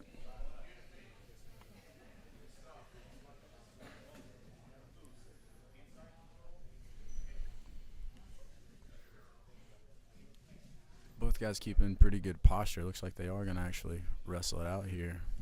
Yeah, there hasn't been a ton of wrestling, but the wrestling that we have seen has been pretty good. We've seen some guard play mostly, but we've seen some pretty good wrestling.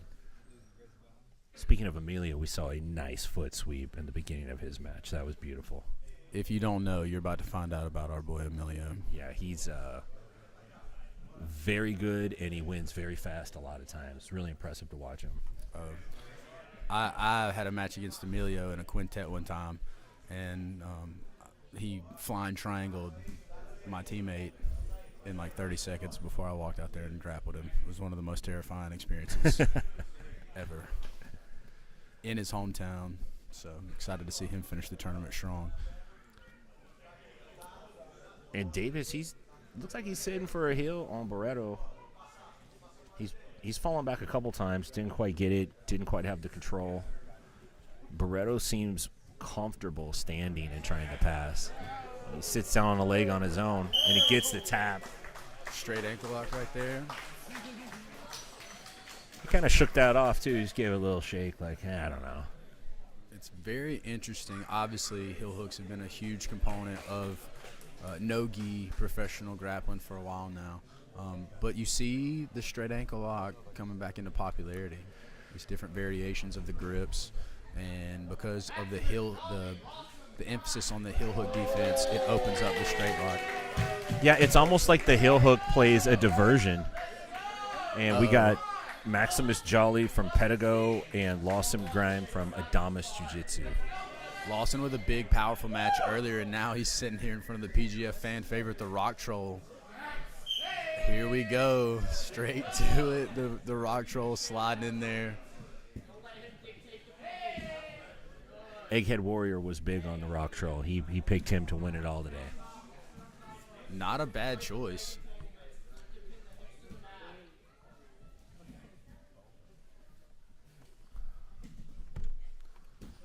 And it looks like Lawson's going to give a little bit of respect here. Maximus, he's not just going to go trying to plow through his guard too hard. He's going to try to pin him a little bit with the upper body, but Max able to get his hips connected to the outside of the knee right there.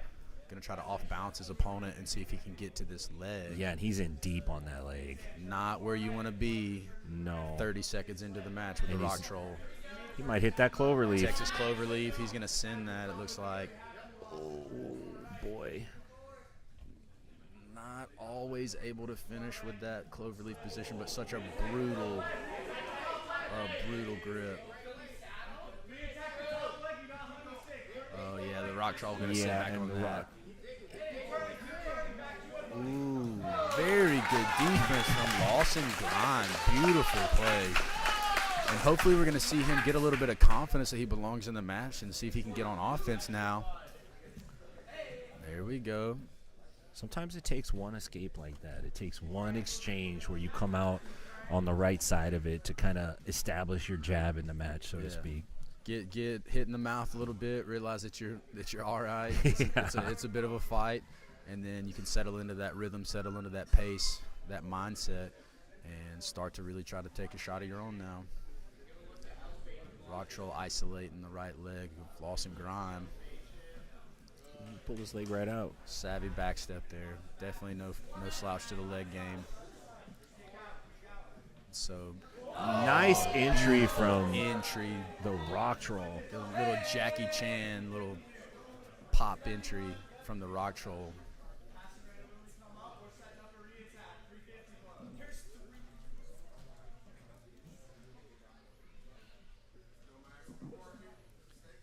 So far, Maximus able to settle into the pace of the PGF. A couple big offensive plays, and now he finds himself on the top side of this knee cut.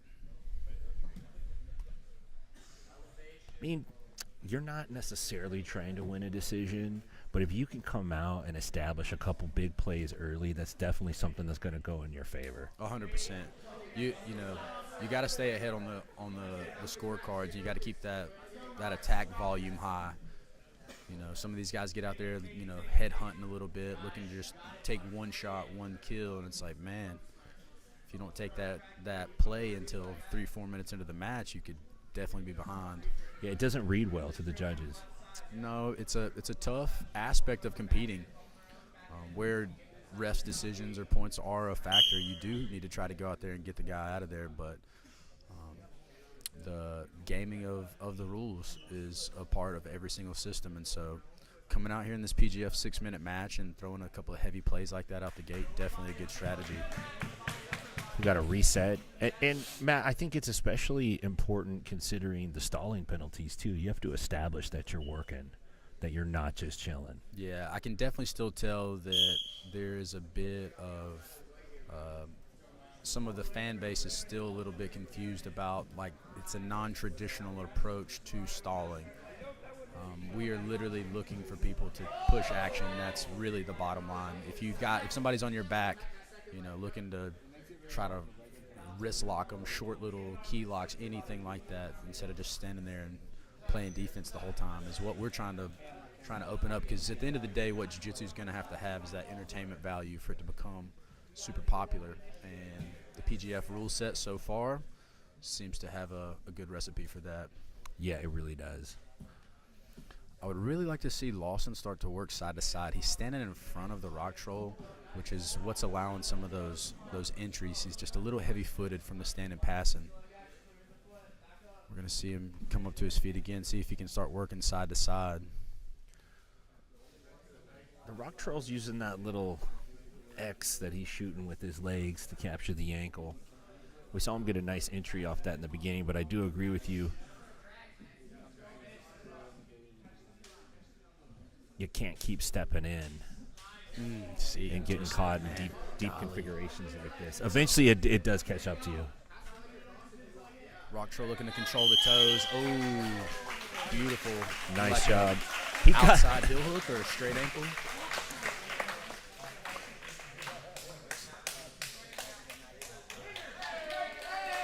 Man, the PGF fan favorite with a big win in the second round. That was actually his first match after a little bye in the first round.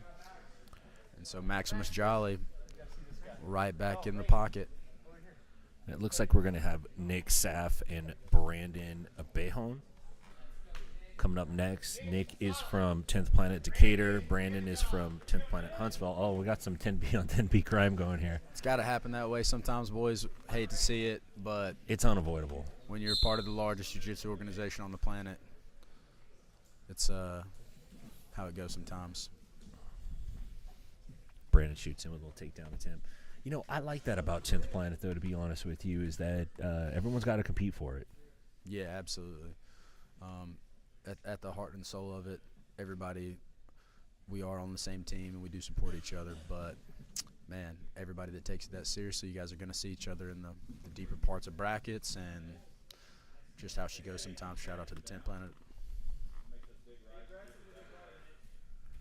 I really enjoy watching how calm Nick Saff is, just as he shoots that triangle. Moments before that, just completely relaxed. Nick to Saff the triangle. The guy's going to try to lift. lift him here. He's not going to be able to elevate him. Got the Beautiful triangle. Just absolutely gorgeous triangle. On the replay, you guys are going to see just how calm and how relaxed he was moments before. Big shoot of the hips, right to the finishing position. And I think Nick Saff just moved 10th Planet Decatur up on the team leaderboards, and I think we're going to do a replay here. You can see this. Absolutely beautiful. Just like I said, you can just see his hands are on the floor. He's just playing it nice, smooth. Just nice and relaxed. And there's the shot. Big shot over the top of that grip with the left leg. Flung that left leg past the toe grip. Big posture up from Brandon. Now we're on the top of the crown of the head. Posture's broken. Cuts the angle. Finds the bite. Absolutely textbook as he finds the leg to negate the elevation.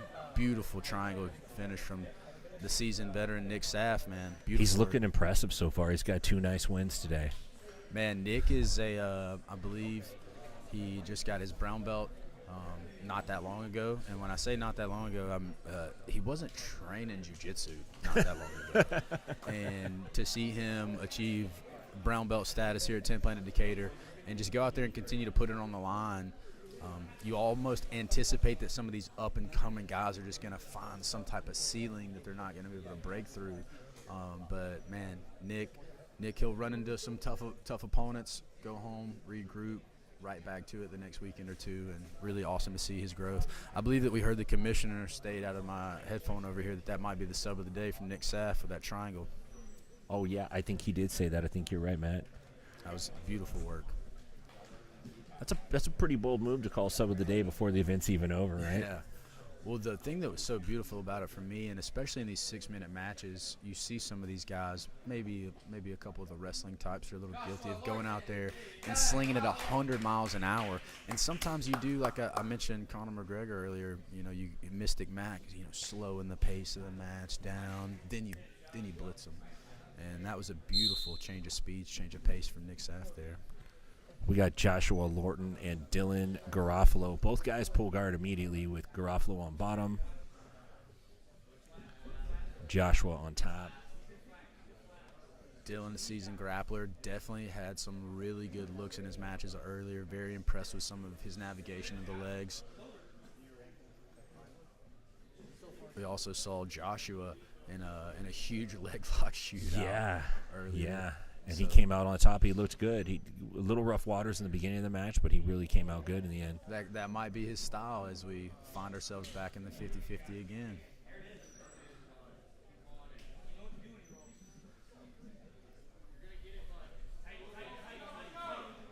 And this is similar to the sub that he got in his first match, actually.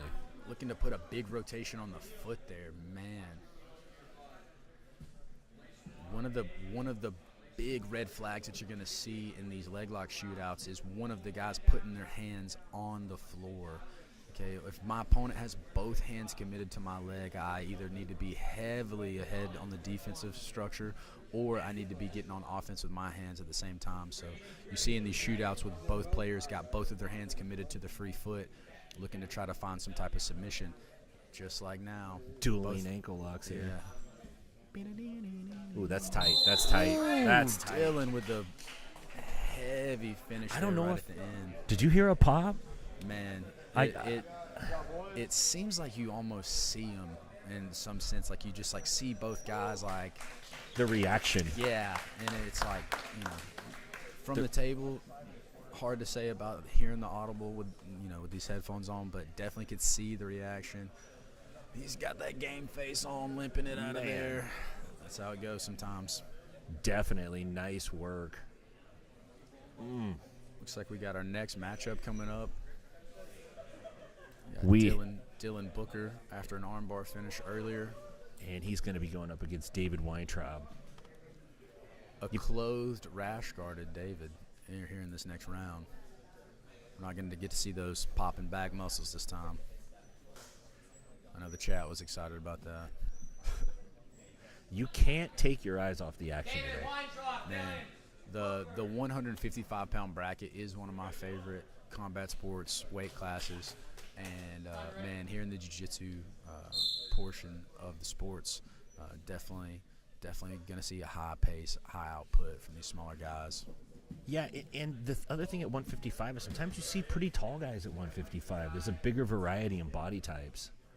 When you get under 155, you tend to see fighters on the smaller side. Yeah, everybody starts to get that, like, you know, shorter and more compact. Weintraub's trying to get the tap on the heel.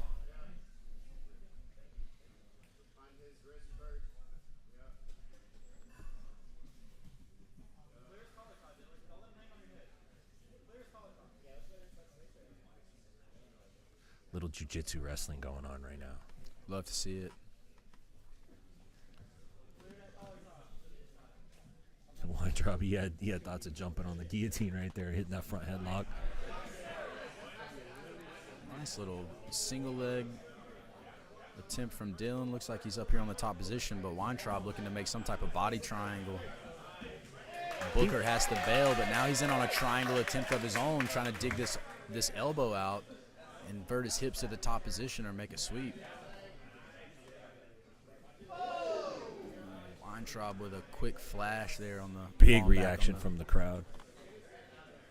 Such a great tactic to apply forward pressure for the guard pass and then have an extension of the leg that allows you to fall back on the foot.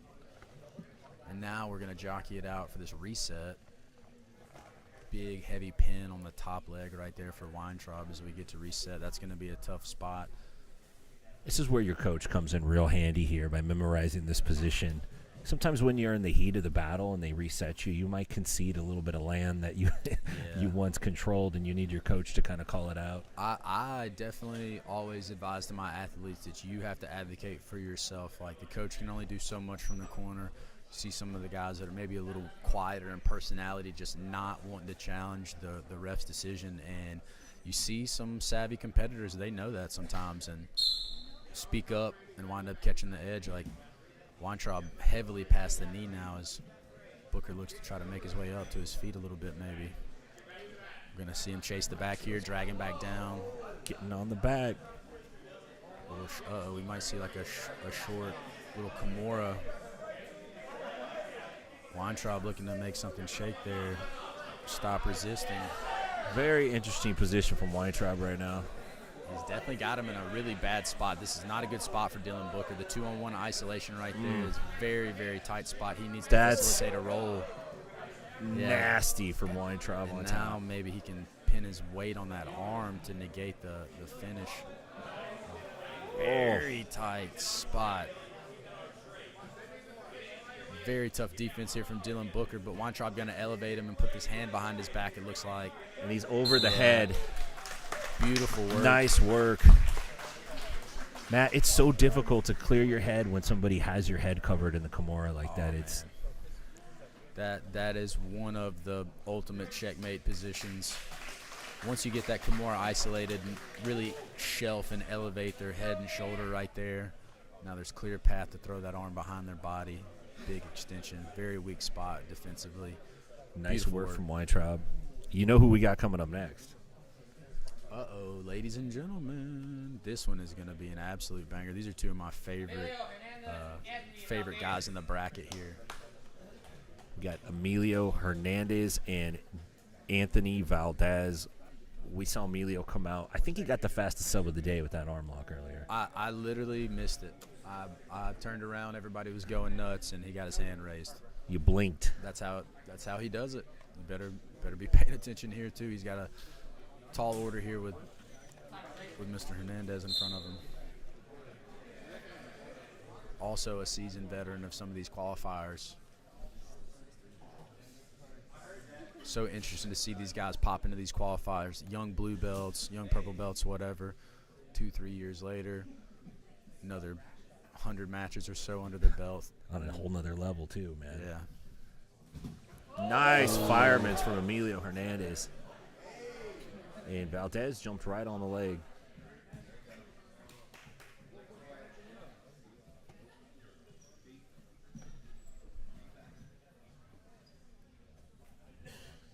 Emilio's got some great stand-up. Oh, yeah. He has a very beautiful game. It's very fun to watch Emilio do jiu-jitsu. Valdez deep on the leg, though. He's not a slouch at all, man. As we're talking Emilio up, I do want to point out that Anthony Molina Valdez is one of the most tenacious competitors in the entire bracket. He's not going to give these guys too much respect. And he's deep, and Emilio's hands are on the mat right now. It's not where you want to be necessarily, but you see Emilio, Clears it. high-level black belt competitor, navigates it, looking to get this young up-and-comer out of here with 4:45 left.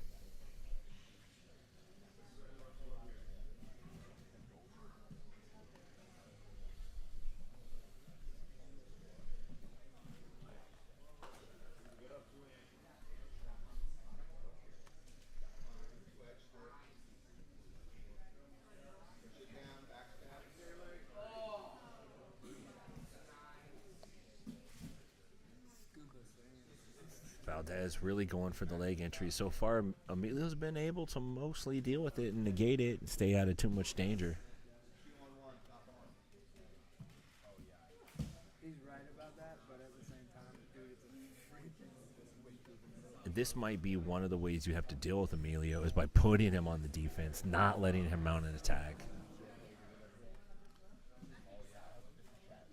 Man, some of these smaller guys, their smaller limbs are able to pummel so effectively. Like it's, arm barring, heel hooking. These guys can be quite a task sometimes. I feel like getting to the front head and arm choke is sometimes one of the best answers. But obviously, Emilio been able to navigate the legs. I'm sure he's seen a front head and arm choke before as well. Yeah. Much easier said than done.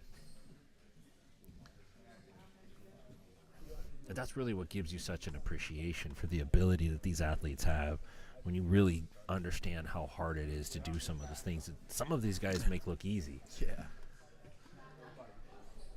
I infamously started trying to get into like skateboarding. I've been longboarding for a while, and like you're talking about, most people don't even know how to. You think that you can go do Tony Hawk Pro Skater stuff, and you can't even stand up on the skateboard. That's me, my man. That is me all the way. That's how it goes. Anthony's still pummeling his right leg over, looking to scoop the leg. Oh, and he's going to come up on the back potentially of Emilio.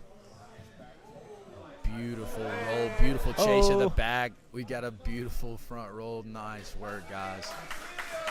Man, Emilio I think that's in the 10th Planet warm-up. Sorry, Matt. Emilio Hernandez gets hit with a passivity warning right there. He's going to have to get on offense. Referees letting them know that they like what they're seeing from Anthony Valdez. And Emilio going to have to look at taking a little risk here. He drops on a foot of his own. Sometimes that's all you need. You just need a little attack. You need to stay busy a little bit. Man, in some of these matches, it's literally been, both guys with one, like, real submission attempt, and it's just like an opinion, like, whose was a little deeper, who was a little closer to getting to the finish. So literally inches or moments of control advantage could be the nod in some of these matches, man. And now that we're into these later rounds, these guys are fantastic. Everybody's very game. And Emilio's on a front headlock. Nice. Anthony slips right out. Man, I feel like with a minute 30 here, Emilio might have to invite him in a little bit. Saw another foot sweep attempt out of Emilio.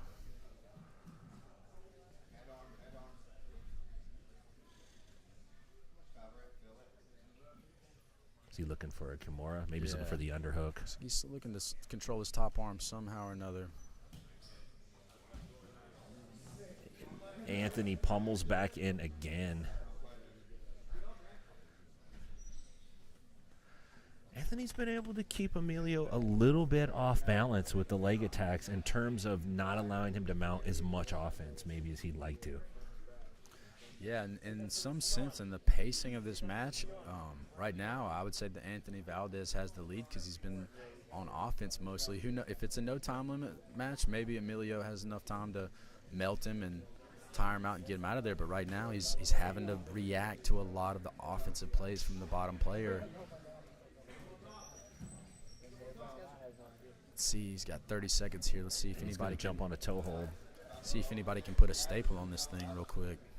Just not quite enough. I don't know if that's going to be enough to register in the eyes of the judges as a legitimate scoring attack.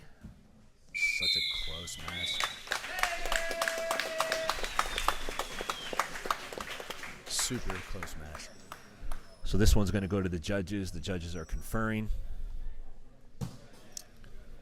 Man, like I said, I definitely think that Anthony Valdez was in the driver's seat of the offensive exchanges. But to be honest, such a close match. Who really even knows? This could be a matter of fan favoritism.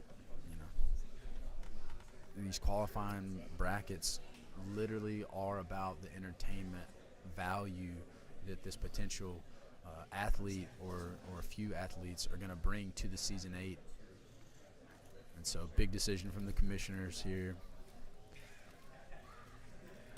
Now, last time they were conferring, you were lounging over there on the mat. I saw you there. Can you share what they were talking about? What kinds of things they're talking about when they make a decision? Bitcoin. I mean, like we said, we talk about the significance of the offensive movements, talk about entertainment value and things like that a little bit. The jiu-jitsu is the key of what it is. It's not ever going to be, if you're looking to get into one of these qualifiers, you're not going to be snubbed just because somebody else is homies with another person. It is about the jiu-jitsu, and it is about the entertainment value of it. And so if you guys are interested in coming in here and running it, just know that it's not necessarily who's going to be the best player, but who is going to bring the most entertainment value to the live show. And here we are with the decision now. Jacob Norton bringing the athletes to the center. And Anthony Molina Valdez gets the nod.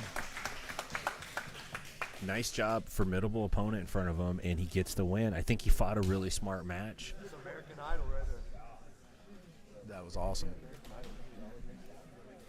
And coming up, we're going to have Joshua Flores and Andrew Franco.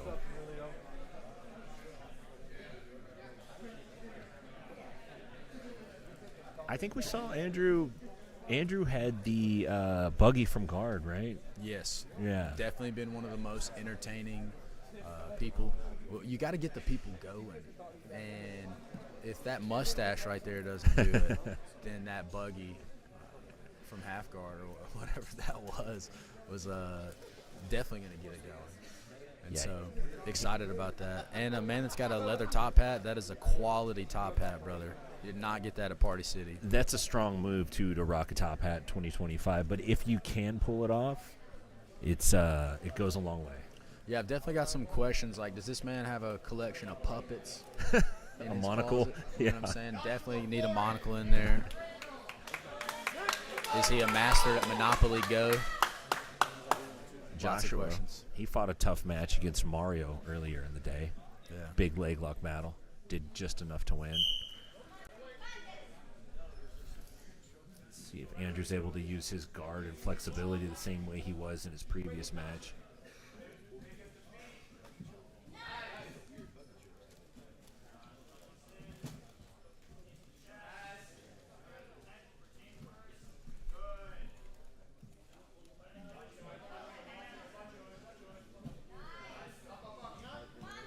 I mean, you guys see it just the same way that we do. Some of these movements are so quick at this weight class. Some of the transitions from guard passing to back takes to just everything just happens so fast, just like that. Now, one of them's on the back, the other one's on the leg now. It's just absolutely insane. Passes the foot to the top side, big back step to try to cover the leg.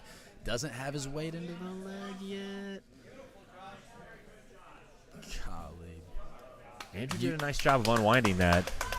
You guys have to see why this 155-pound bracket, Season 8, is going to be can't-miss jiu-jitsu. And Josh looks like he's hunting for that heel. Andrew threw out a really nice straight arm lock off of that position. Yeah, they're working on it.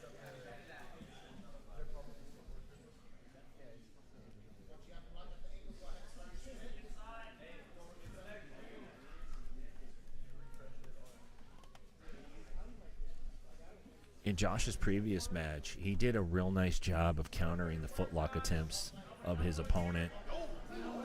And he almost got one there. Just inches and moments. Just, you guys, like I said earlier, some of the guys doing a really good job of changing the pace and lulling your opponent to sleep a bit, then blitzing them with a heavy attack.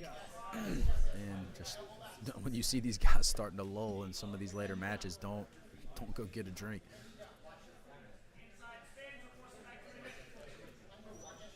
You get the feeling in a match like this that there's going to be a bang that's going to end it. It's going to be in a bang. And you guys see we got a Joshua Flores in the red with the red band on, sporting the white level black gear. Andrew Franco in the black and pink. Just like that. I said, don't blink an eye. The young Joshua Flores. The lightning break. The Beautiful young Rufio. Joshua Flores continues to move through the bracket, man. That was awesome. That kid looks very young. He looks to be very composed against these high-level guys. Obviously going to keep an eye on that. And I also would like to point out that our last competitor, definitely one of the most exciting that we've seen, could be one of the wild card picks. Yeah, you're talking about Andrew Franco. Yes. Yeah, absolutely. I think they called the wrong names. I think they're going to come up with Dominic Lobo and Landon Elmore. I did get excited. Yeah, you're like, wait, they're going to give him another match. I thought that they were going to give my boy a mulligan.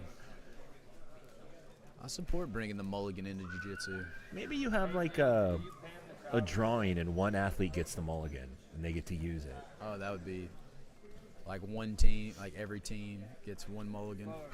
One do-over. But you got to fight the same guy. Oh, yeah, 100%. Right. So we got Dominic Lobo and Landon Elmore coming up. There's only one more match in the bracket here before we move on. Reminder, guys, if you're wanting to keep up with the live bracket, you can find that on Smooth Comp. If you guys are trying to keep up with a particular athlete, definitely going to want to check out that Smooth Comp bracket. We saw Landon Elmore get a nice leg entanglement, walked away with a heel hook victory the last round. And I believe Dominic Lobo hit a armbar off the triangle. I think that's what it was in his previous match. But his closed guard was very, very dynamic. Guys making that back step to try to swallow up that knee into the honey hole position, been a super popular play.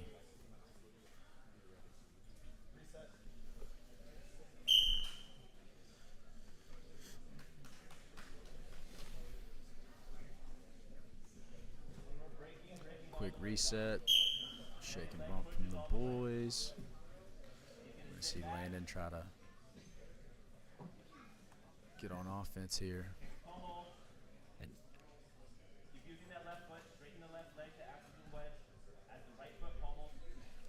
I can't quite see Landon's hand configuration here, but it looks like he's trying to get a bite.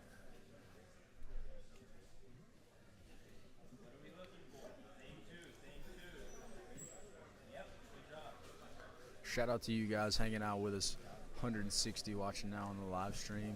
If you guys have been enjoying the action, you guys got an athlete that you guys want to see possibly get one of these wild card entries, definitely need to start advocating for that here in the chat as we start to get to the back nine of this bracket.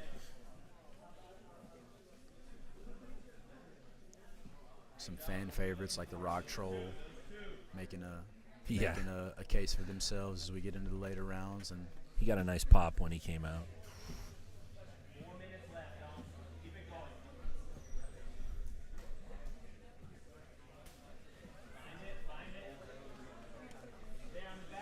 A lot of the new wave guys, sorry Matt, have a similar game when you see them come out, especially at this level.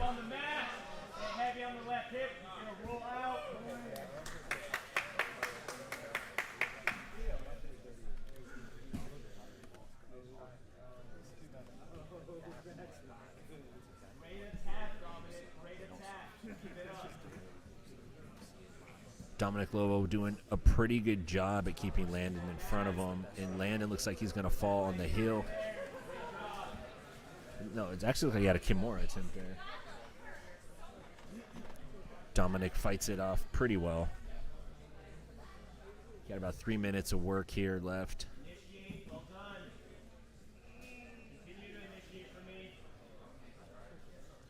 You see these guys, like neither one of them really pressing for the top position, and they're just trying to find some sort of relationship or perspective from these entanglements that they are savvy with. Elmore's on one deep right now. Right now, Elmore in a very nice spot. Gets the tap. Inside heel hook. Beautiful play from Landon Elmore. It looks like we got a little bit of an injury from Dominic Lobo. He's going to stand up and shake it off. Little ginger on that leg there. Landon Elmore moves on to the next bracket. That's his second leg attack and his second win. We're getting word that was the worst one so far. It seems like my man is having a little assistance off the mat right there. Yeah. Hopefully he shakes that one off over the next day or so. Well, you know, a lot of jiu-jitsu guys are like, I'm just going to wrap it up. I'll be back in a couple days. Yeah, I mean, I understand trying to punch your ticket into the PGF, but one of the things that definitely is different about the PGF rule set and the season is that you cannot afford to try to finish the week on an injured ankle or knee or something like that. You know, if you hurt your wrist, you hurt your shoulder, your neck gets a little banged up, all right. But you're going to run potentially 10 to 12 more matches on a bum ankle. That's not going to be the way, brother. And so now we go back to our team graphics where you guys see 10th Planet Decatur has taken the lead 5 points ahead of the previous leader in Odyssey Jiu-Jitsu. 10th Planet Decatur, 20 points. Odyssey Jiu-Jitsu, 15 points with a strong showing all day. Artemis Jiu-Jitsu pulling up the third place tie with the Jiu-Jitsu Lounge at 13 points. And Gracie Bar West Chase with 10 points, man. So tight little team race. Yeah, I think 10th Planet Decatur's got Nick Saff moving forward. I don't know if Odyssey has anyone else left in the bracket. So that's where this game gets a little intriguing because the home schools get the points. It's not going to a particular season team. If your school gets knocked out of it, there's no more points available to you. Yeah. That's it. You cap out. So are we awarding the 7-foot trophy to the team or the individual that locks in the qualifier spot? I believe it's the team that gets the most points. I know, man. I definitely would have tried to flood it with more athletes if I knew that was the case. Yeah. Could have created a super team. 10th Planet Birmingham, where y'all at, boys? We got to show up. We're going back to the Rock Troll right here. This is Enrique, I believe, Abretto. The Gracie Braha product already had a couple of impressive victories today. And now he's got his biggest challenge of the day with the rock troll in front of him.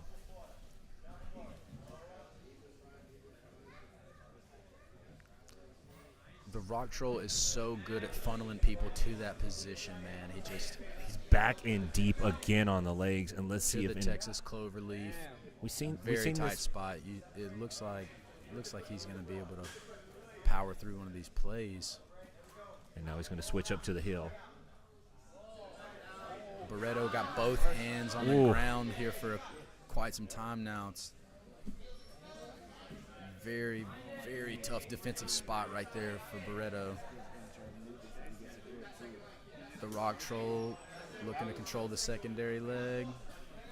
Lost the knee line a bit. He backsteps in it again. Oh, And Barreto's on an ankle of his own. One of his own. What a beautiful counter. He's got the rock troll kicking. We got a duel going here, Matt Elkins. Oh, Who's going to tap? no. Outside heel hook to a straight ankle lock. Can Enrique get it? That's the question. Can he get it before the rock troll gets out?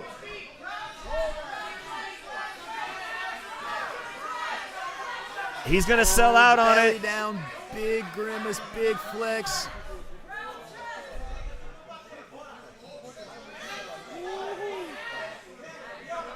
Maximus doesn't look like he's in. Looks like, Oh, it's so my hard to say. gosh, They're just man. the knee is in, the knee is out, the knee is in. Look at Barreto. Heavy pin on the foot right there. He's Oh, trying to big tap. tap. Gets it. Wow. Enrique Barreto with the tap with a straight ankle lock against Maximus Jolly. That's a huge feather in his cap today. That was stone cold. Awesome victory. Looking to punch Wow. his way into this 155-pound weight class at the PGF, and what a way to do it by straight ankle locking the rock troll Maximus Jolly. Beautiful performance.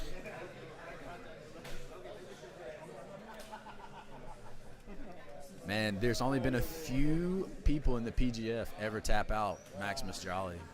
Wow. Very impressed with Enrique right there.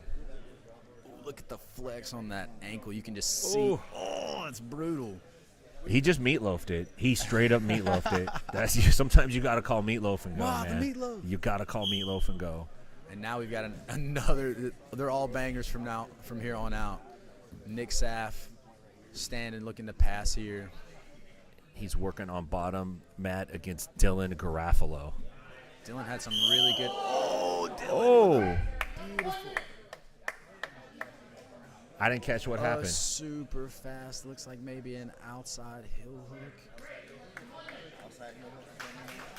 Wow. That was that's what I'm saying, guys. You gotta. Ooh. We got to see that again. It's Wow. definitely coming back. We're gonna run it back here on the replay. Big inversion. You see he's gonna catch the straight ankle lock right there. Ooh. And just a weird weight displacement. Yeah, Nick's knee was out. Yeah, that's what I'm saying. From when you're looking at it, it doesn't look like maybe he's got everything that he needs, but his weight gets settled back in the wrong direction, setting his weight back down towards the floor, and catches the straight ankle. That A rotating version. that was gnarly. Maybe That was turned bad. into a bit of an Aoki there at the end of it. That was a gnarly finish from Dylan Garofalo against a very game Nick Saff. Holy cow. Don't go get a drink now.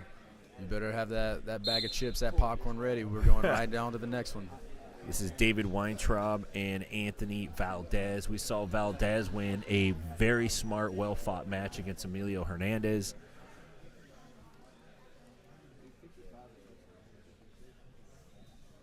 Weintraub's looked pretty dangerous today. He's had a variety of submission attempts out there. I've heard. I've been less familiar with Weintraub, but I have heard that he's a very well-rounded combat athlete, experience in multiple different combat sports. Not just a jiu-jitsu guy.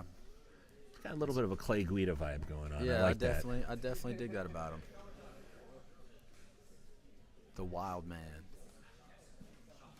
But no stranger to Wild Man, Anthony Molina Valdez. He's definitely going to make it a little scrappy. Chooses to negate the wrestling. Valdez sits. Going to look to make something of his guard here as we approach the 5-minute mark. Yeah, we saw Valdez really use the leg attacks in his last match to keep his opponent off balanced, not able to mount offense. Let's see if Weintraub can come up with a way to deal with that.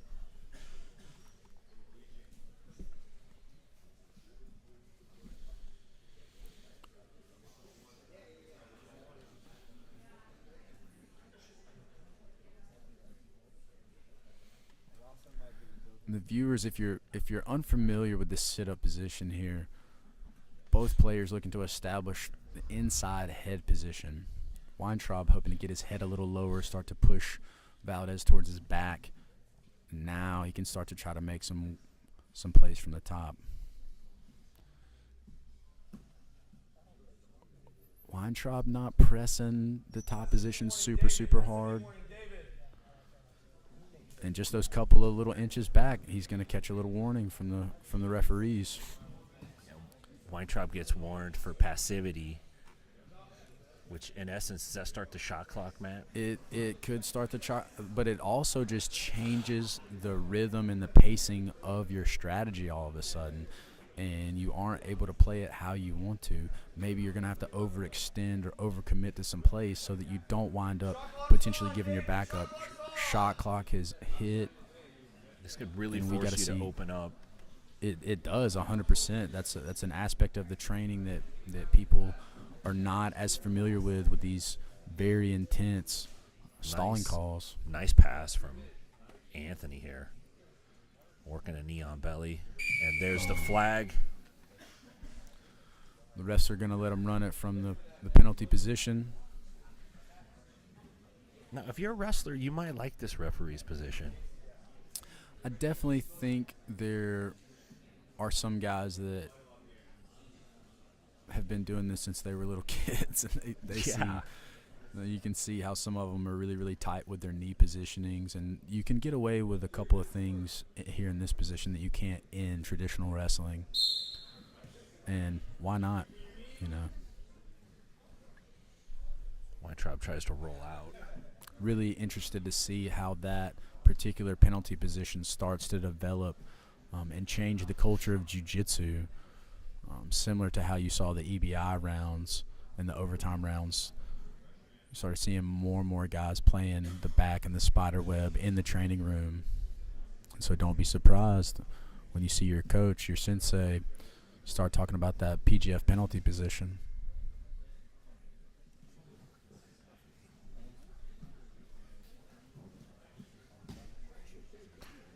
Valdez doing a nice job of maintaining the top position. You can see Weintraub's maybe trying to elbow escape.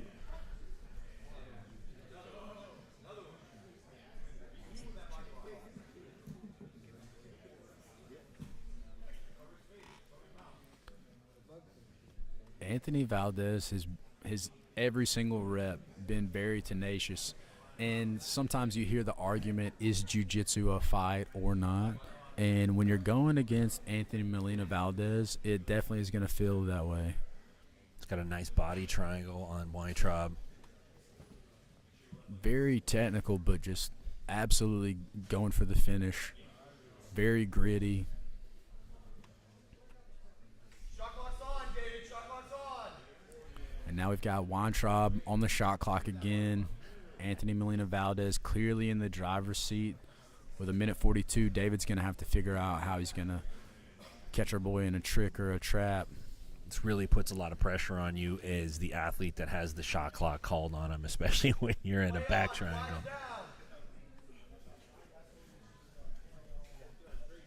So another flag thrown here. I want to call out, they called play on, which means they're not going to stop it and restart it in a referee position, which I think is an important calling in a situation like this where you don't want to let the defender out of the bad position that he's in right now. Absolutely, but it is nice to see an emphasis on the defensive player to dig himself out of the positions.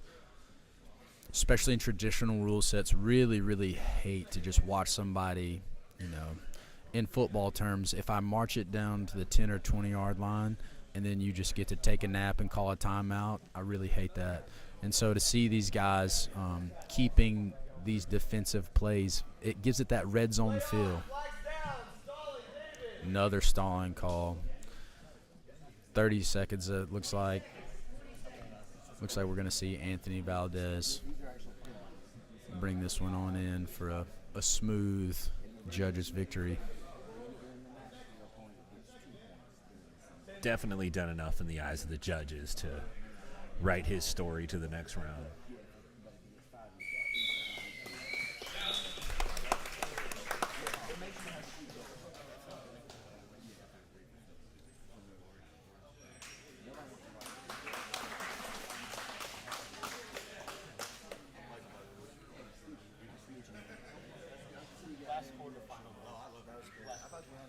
And so now we're going to our last quarterfinal matchup before we roll into the semis. Everybody knows that the semis is where it goes down.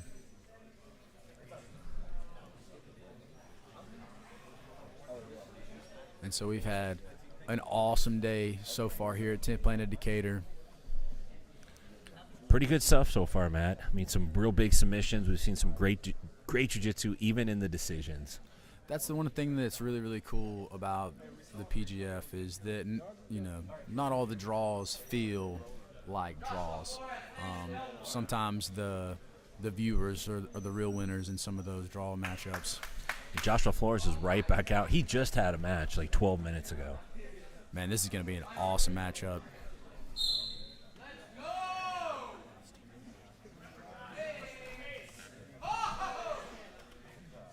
The great Stephen Eakin's going to jump in the broadcast booth here. Beautiful. It's been an honor, Tim. So, heavy slide by, bump style slide by from Landon Elmore. Ooh. Bobby, welcome back. Hey, what's up, man? They're going to switch sides on me now. I feel different. Dude, how exciting are all these matches over here? It's been an absolute gun show here in the last few matchups. Like I said, maybe a couple mismatches in the early round, but as we settle down in these quarterfinal matchups into the semis, it's going to be absolutely epic. Man. A couple of really good young up-and-coming grapplers right here that we're getting a chance to look at. Reading through the chat here, I'm seeing some guys asking about the stalling calls, and you're asking what to do when somebody's on your back, and the answer is to not let them be on your back.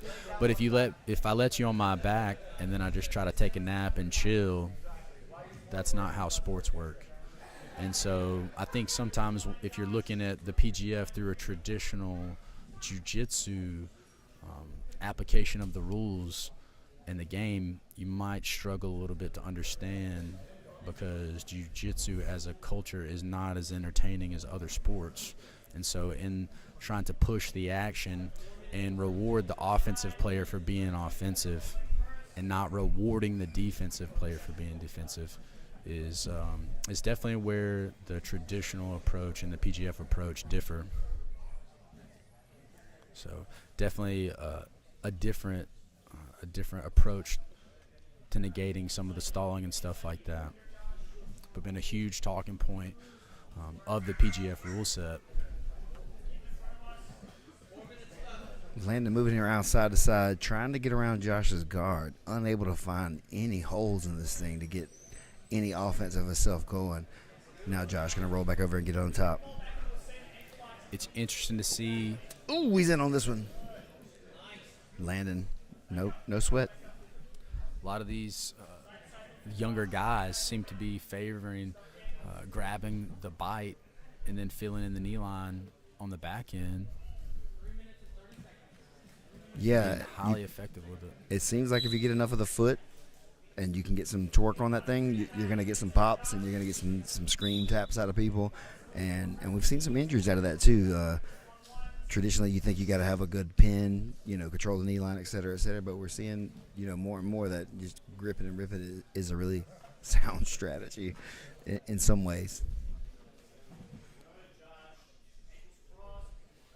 But with that strategy you see here, if you're not able to secure the position, you see a lot of energy expenditure between these athletes in these matches, scrambling up, getting up to different positions, switching positions.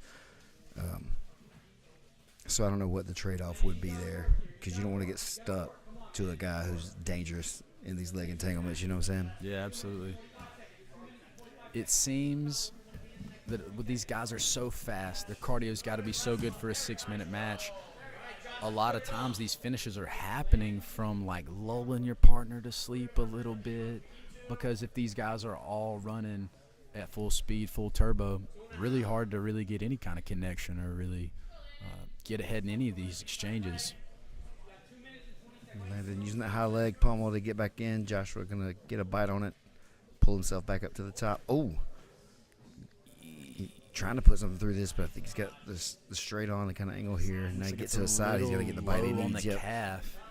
He's able to push away and Josh keeping the foot. There we go. Landon able to get his foot on the floor now to apply the balance to slide. Bails to the front headlock. Ooh. Beautiful exchanges. We're approaching 2 minutes left in the match. Really tight action so far. Can't really say that one guy or the other's gotten the nod.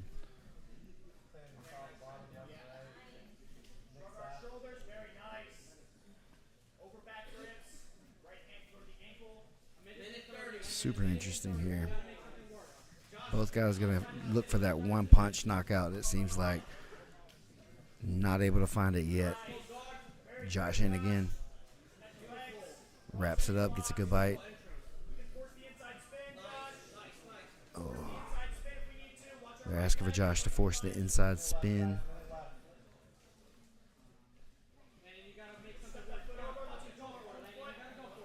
Maybe these guys are threatening these straight ankles, hoping that somebody pulls.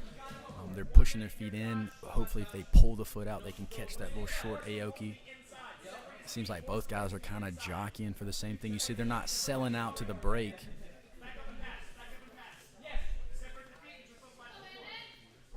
Just under a minute left. Neither guy. The grip looks a lot closer to the ankle there. Yeah, those low grips on just the ankle high like step that. out. Those are serious. Dang. Oh, he sees the pace going to pick up here for this last minute. Neither one of these guys want to leave it to the judges. They're going to hear from the crowd here, and we're going to see some action. These guys just throwing itself at him. They both feel it with 30 seconds left. Somebody got to punch their ticket.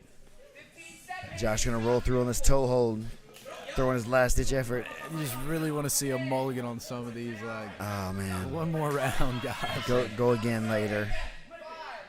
Man. Another shootout. Man, I got another judge. I'll say that. It's an honor to be sitting right here commentating. Yes.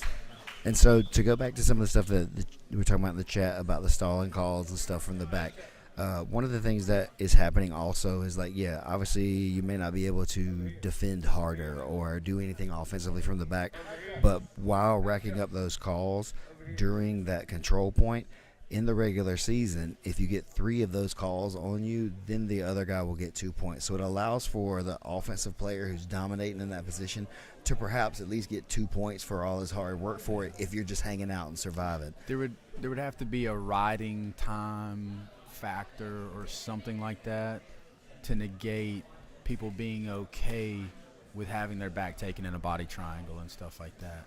And so I definitely – it was a little hard for me to understand the perspective about the stalling calls because I was looking at college wrestling stalling and then, traditional IBJJF stalling and all these other stalling calls from traditional scoring systems.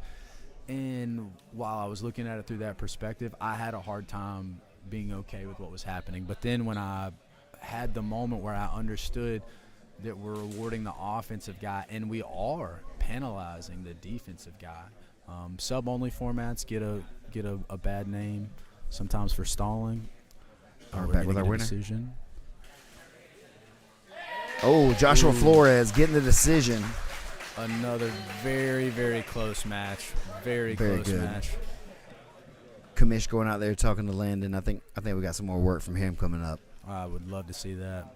Big day for him. But definitely, myself included, man. Like as anybody who's maybe a experienced jiu-jitsu practitioner, you know, you want to be able to get to those if you're in those bad positions that you want to get there, but you want to be able to stay chill and survive and, you know, keep the other guy from finishing you, and that could take a really, really long time for you to be able to get free or for them to be able to, like, execute a finish. And that's pretty boring sometimes. You can see these matches, no time limits, go on for hours and hours at a time. Yeah, so we ain't nobody got time for that. I think that maybe some of the newer PGF fans don't understand that we've tried some of those things before, but that brings us to the leaderboard here. 10th Planet Decatur in the driver's seat right now at 20 points.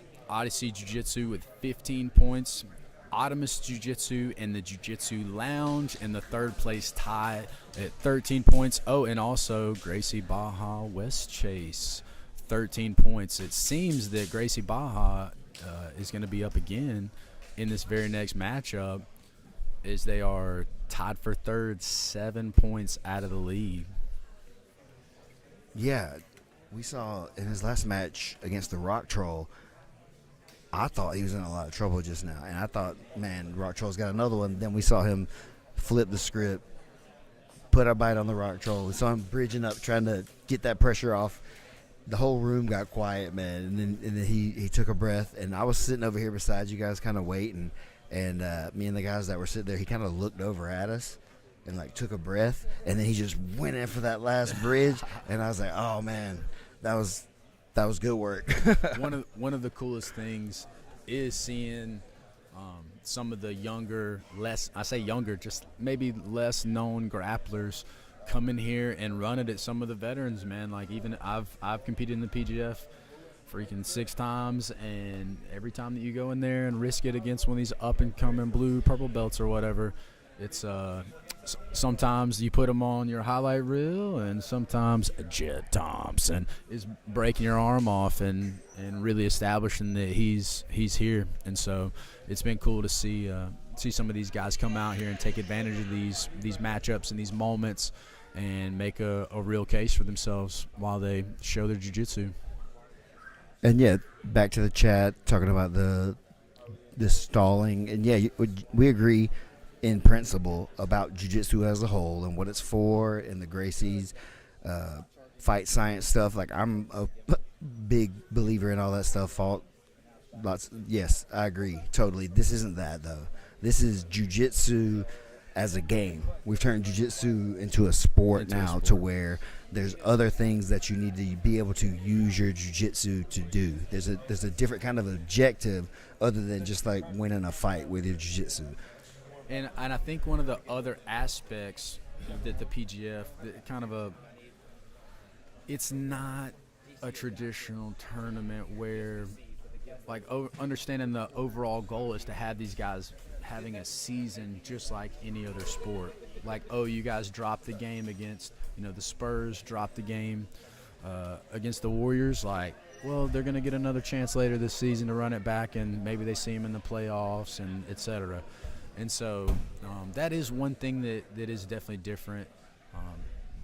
The goal is to see these guys grapple 30 times a year, 40 times a year, not just once a year in these big matchups, and everybody having this like undefeated culture that's in combat sports, that's eat up in boxing, it's eat up in MMA and jiu-jitsu. It all kind of is the same thing. And we're more interested in seeing these guys season to season. Oh, well, we're back. Dylan Garofalo. We're waiting. Hold on one second. Brief pause in the action. The referees are ready. Commissioner's got some commission things happening. Buffering in the queue. Let's go. He's ready now. We're back. But yes, you can switch from the back to an armbar, but then that puts into the argument of making the offensive player or the player who is in the dominant position have to give up what he's already got for a person who is just hanging out there. So if we decided if somebody was going to be hanging out, we would rather it be the guy who's in the more dominant position. The person who's in the inferior position, it's on them to initiate the movement. But again, totally agree with you. I like a good armbar from the back. Yeah. And it is interesting, some of the old school PGF fans would know we've tried to run it a few different ways. We've tried to go just strictly sub-only formats in the finales and stuff like that. And we had a 72-minute match, I believe, and that's brutal. It was rough, man. And Nobody wants to watch that. brutal on the athletes, brutal on the spectators. And so we're not trying to figure out who is Achilles. We're trying to figure out who is going to put the fans in the stands. And watching you do a heavy head and arm iron pillow defense is not the way to get new people to watch. While I do appreciate the defensive measures, we're trying to get your aunts and uncles and folks like that into the sport. Kids that grew up wanting to be LeBron James. I kind of want to throw up a protest now because we had to do no time limit. I think if we would have stopped at 10, I might have got you in EBIOTs, you know what I'm saying? Bobby, I'm really glad that match is behind us now, brother, and I don't want the heaters. Oh, shoot. Here we go. Right in on it. All action. Quick. 6 seconds. Can't even joke in here. These guys are trying to tear stuff up. Enrique Barreto, Dylan Garofalo. Enrique now back up. He's shown that he's no slouch when it comes to the leg entanglements. He knows what he's doing. I've really enjoyed watching this guy get in there and make a name for himself today, man. Oh, nice knockdown. Yeah, I wouldn't mind seeing him back for some more stuff. It's been fun to watch. Well, I mean, traditionally in some of these no-gi tournaments, you see a Gracie Baja guy. Maybe you anticipate that he's not going to be as savvy in the legs, but this dude just finished one of the most devastating leg lockers in PGF history off of a counter. Time to change him. And now he's sitting here. He's grimacing here a little bit. He's feeling this. I don't know the bite. I've even said it a couple times. He just got both hands on the ground. Like, earlier I thought he didn't know what he was doing, but apparently he just extra comfortable in these exchanges, despite the grimace. It looks like he's about to clear this. Dylan going to try to repummel and grab the other. No problems. Crowd's really into this one, too. Everybody's really watching intensely. It's very quiet. Again, great group of people here on a Saturday night to watch jiu-jitsu here in person in Decatur, Alabama. To be here during season 1 on the blue mats in Decatur and literally people not be allowed to be at the PGF because of its timing during the pandemic, and to see full house in here. You could hear a pin drop, 50, 60 people in the room. It's awesome. Hope you guys are enjoying this show from the stream. But, man, inside this room right now, super intense as we try to nail down these last few matchups at the 155 qualifier bracket. Yes, guys, I'm definitely feeling the heat in here. The pits are taking a beating over here. That's life. Y'all worry about this leg lock.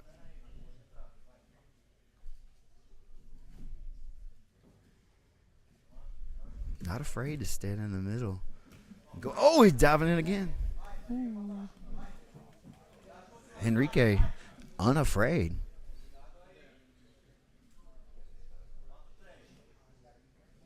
Man.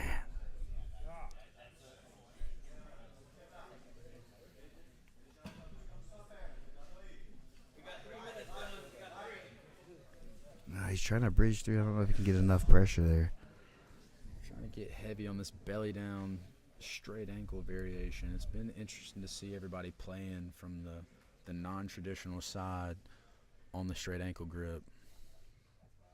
Hoping maybe to get a little rotation out of the, turn it into a little Aoki. Yeah, you see him trying to rotate those toes a bit.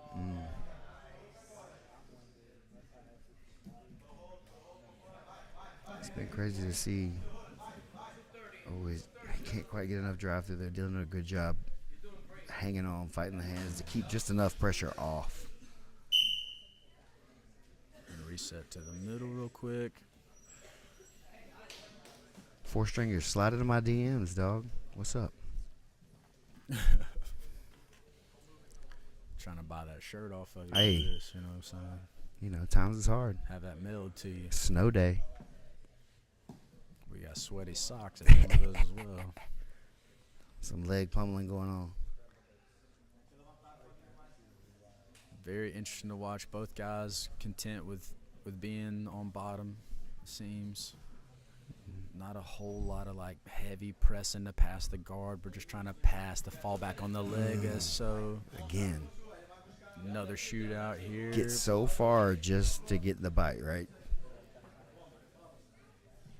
Oh, he let his knee kind of go there, but I think Dylan let that happen so he could knock him down with that. He's got the knee line Oh, here. they're just going to battle. To yeet or not to yeet. I think. Seems like they're just Oh, waiting he's got on the the front right head. time. Oh, with this, man. Hit that Gary Tonin spin through. I don't know what you call it, like a head whip or see the something. pacing change right there. These guys are jockeying for an inch or an angle. Jeez. Some of the strategy, you've seen these guys pushing the pace Again. and going 100 miles an hour and trying to outrun their opponent. Clearly, these guys trying to bait each other into one of the exchanges. Outside Oh, heel hook attempt right here. from here that looks good. Dylan doing a good job separating the feet, keeping the pressure a little bit off. Pummels over the top. Looking like he's pummeling that top leg over, looking to counter. Man. Back step. Whoa, he's going to to go for the back. Is he trying to bolo? Beautiful Berimbolo attempt. Foot Oh, gets Dylan trapped doing a in good there. job hiding the foot. Sorry to cut you off. Back up. These are beautiful exchanges, man. High level of leg lock battle from these guys. 30 seconds. Oh, my God. Matt, who you picking? Man, I can't. Yeet, I can't yeet, really yeet. say. I don't know. After I think that was entertaining, yeah, right? it was something. I laughed. I'm here. Oh, shoot. Oh, it's not funny now. Short time here. Oh, he shook his finger at us. Oh, but He said, better "Don't get you back dare. on. Don't you dare talk about me." Man, I Beautiful. really believe. Oh, man. I really believe that Dylan Garofalo just stapled that match right there at the end. The last offensive play finished with a grip. It was a very How are you close gonna pick? match. How you going to pick? But I personally Again. thought that Barreto might have made a little bit of a mistake. We'll see here in a second, see what the commissioners thought. Garofalo with the win, okay. Man, such a close match. Awesome day from Enrique. Very today. nice. Really feel like that last exchange is what it came down to. That was a beautiful match from both guys. Awesome performance all day.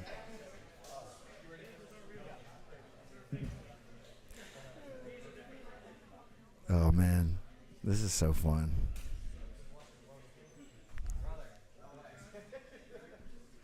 We got another one coming up soon. Do you know the next up? I don't have my list. Looks like Anthony Molina Valdez. Mr. Valdez going to wrestle him. Is it Flores? Oh, man. Joshua Flores, Dude. Anthony Valdez. Let's go, ladies and gentlemen. Anthony has just been melting on top of people, it seems like today. Flores has not allowed anybody to get any control of him, so really exciting. Flores has been very disciplined. I would say out of these two, Valdez a little more shot. wild. Oh, Valdez going in on this anaconda.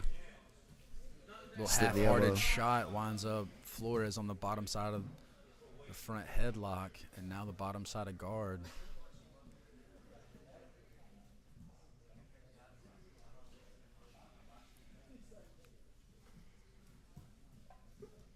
Just as we saw in the last match, man, you got to be careful of these exchanges, and you got to keep it 1-for-1.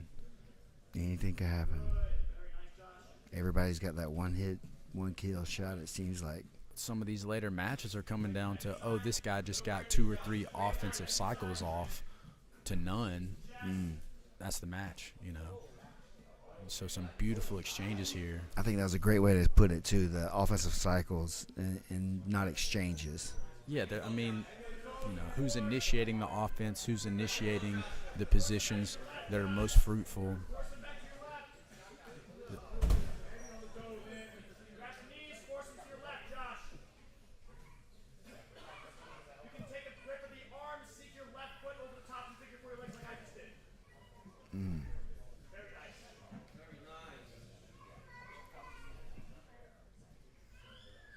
Another 50-50 shootout.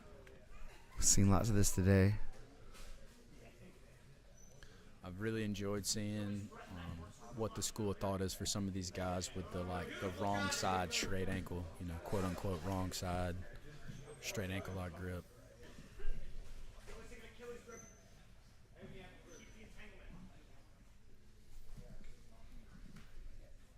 Here. Oh, man. Yes. Not quite got the bite on him. Trying to create a little rotation. These guys have such good poker faces. It's like you can't tell that they're in trouble, but to me it looks like this is so much danger. They must be on the fish oils. Lubricated joints. They got some of that New Hope regeneration. Shout out helping to the them boys out. at New Hope. I think we all could use a little New Hope regeneration. Oh, we got it. Anthony Molina Valdez with the submission.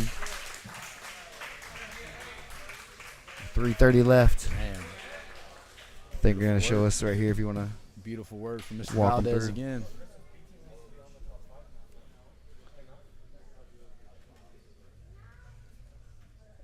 So right there, we got a little rotation in there on that straight ankle. You see these bowing the toes forward, then creating the rotation of the ankle.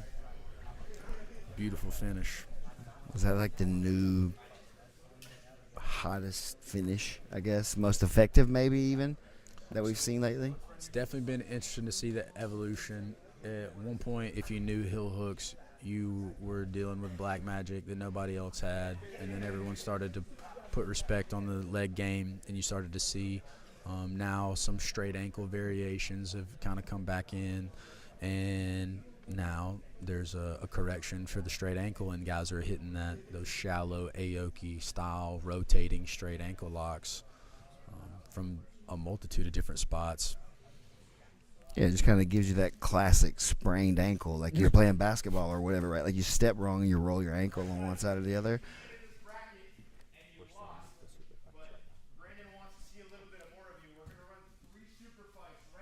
Okay. We are getting a live update that the commissioner wants to see some more action, so they are going to run some more super fights. This is awesome. Okay. Enrique versus Josh.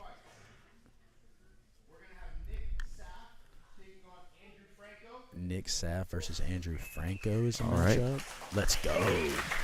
Crowd It's going to seems be excited. awesome. This is why people love the PGF.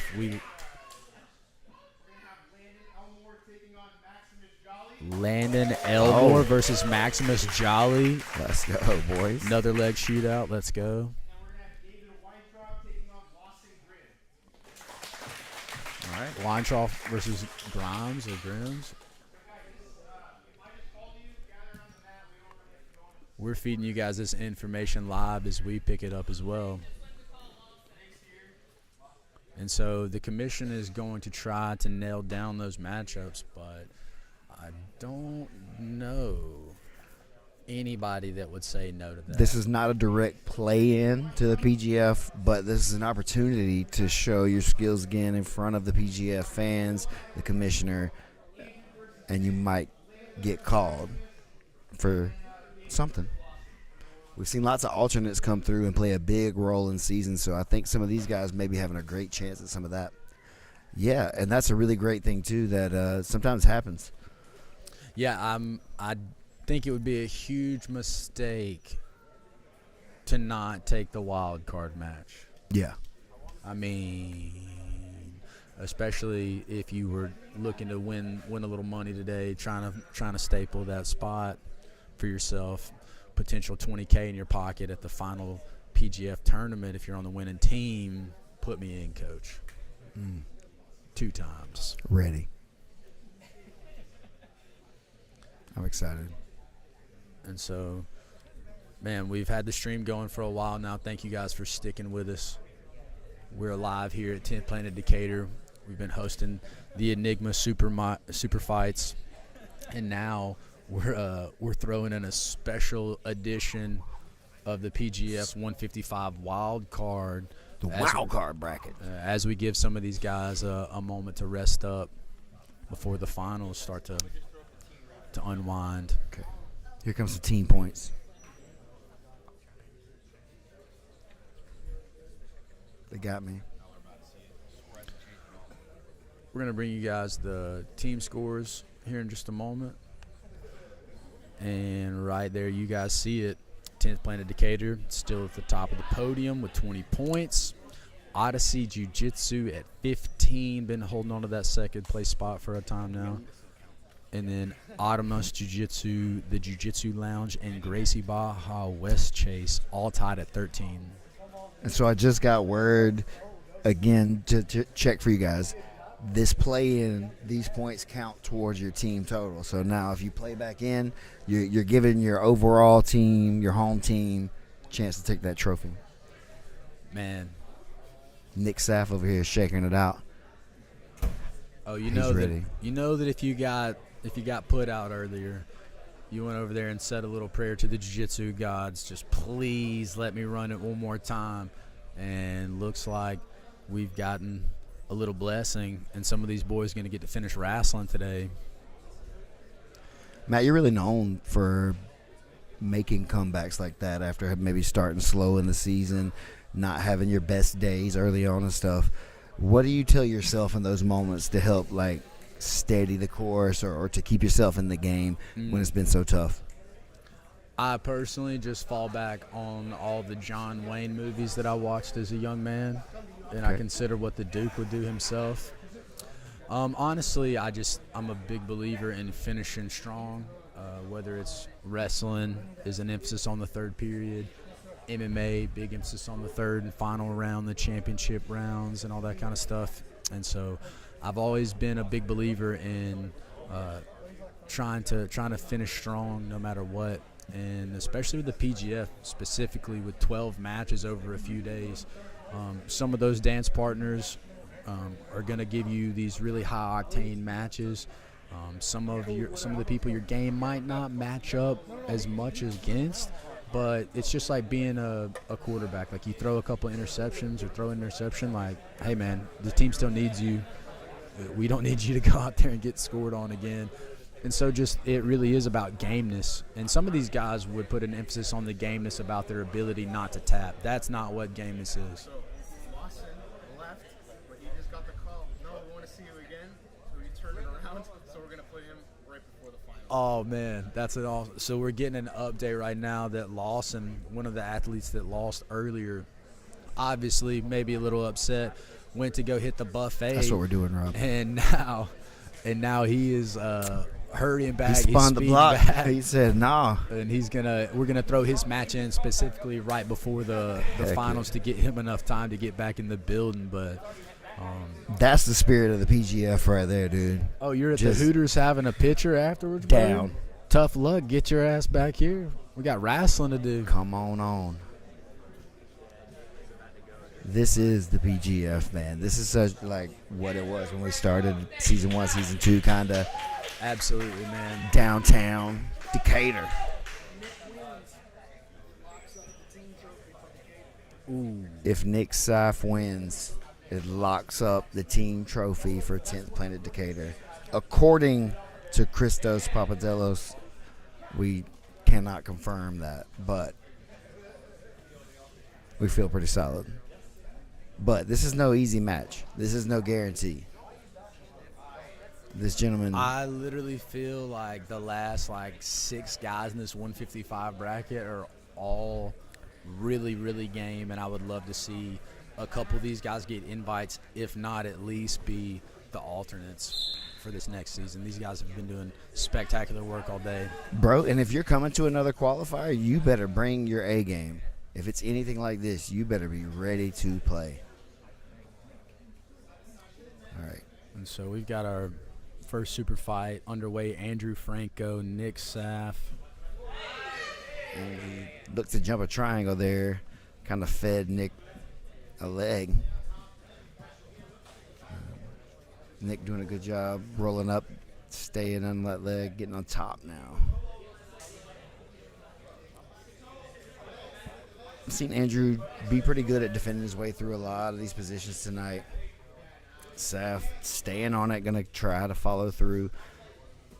Andrew again trying to get free, but I think he's in trouble. Oh. It's a hand fight. He's digging heavy on this foot here. Nick's giving everything he's got. Big outside heel hook attempt from Nick. Oh, he got the tap. Catches Nick the Saf. tap and secures the team trophy Outside for 10th heel. Planet Decatur. Man, he went after that. You could tell. Andrew, very game. Props to him coming out playing tonight. Showed tons of skill, tons of heart. I'd love to see him back again. Nick He's Saf, good. big pop of the hips right there, catching that heel hook. Just a very game opponent. Nick Saf right back into the game after his loss earlier, putting him out of the bracket. One more chance to wrestle today. Catches a quick outside heel hook to secure 10th Planet Decatur, the team trophy. Landon Elmore and the Rock Troll about to get it on. This is awesome. This is Rock so Troll, awesome. one of the big upsets I think that most of us saw tonight. He had a bye or a walkover in his first round, so his first match was a loss tonight. Man. Landon going to sit and take the bottom position against the Rock Troll.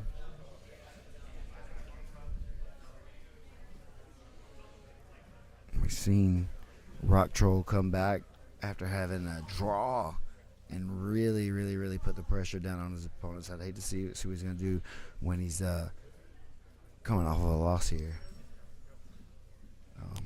Maximus definitely got a bit of a size advantage, it would appear.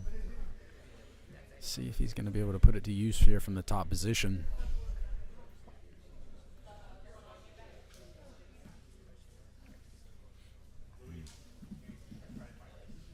Rock Troll trying to find a corner. Can't get it.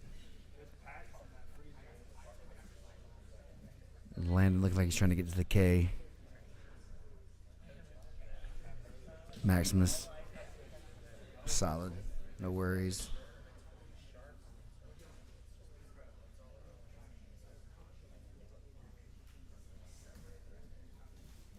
See Maximus being a little patient here from the top position. Standing now, back to their feet. Maximus quickly sits back down. Landon was going to try to force the back step, but nothing happening. They're just crowding with their knees to just dive back onto the leg right there. Yeah, not a ton of emphasis on actually trying to pass the guard. You see that these guys are trying to crowd them with the hips a little bit, isolate a leg of sorts, and then get out. Say that with a rolling Kimura. Rolling Kimura attempt. Looking to turn Lost it into it though. something. Trying to find a leg on the way out. Nothing happening.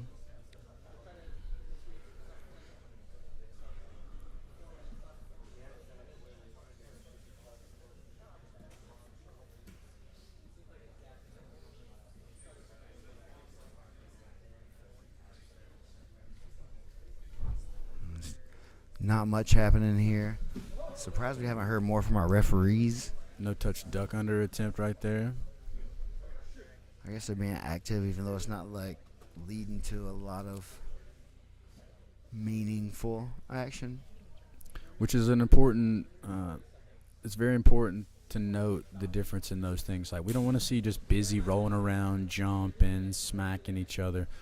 We're trying to see meaningful offensive plays that are going to work towards a finishing position. Cartwheel pass just so you can stand back up on the other side. Not what we're necessarily looking for here.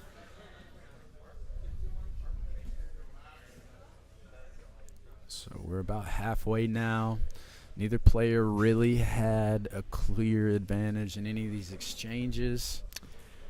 And I'll be honest, neither of these guys are doing a ton to like secure their space in the PGF. No, they are moving a lot. Like, they haven't just been sitting there gridlocked in a knee cut pass or anything like that. But these aren't deep plays. These aren't deep exchanges that these guys are getting into.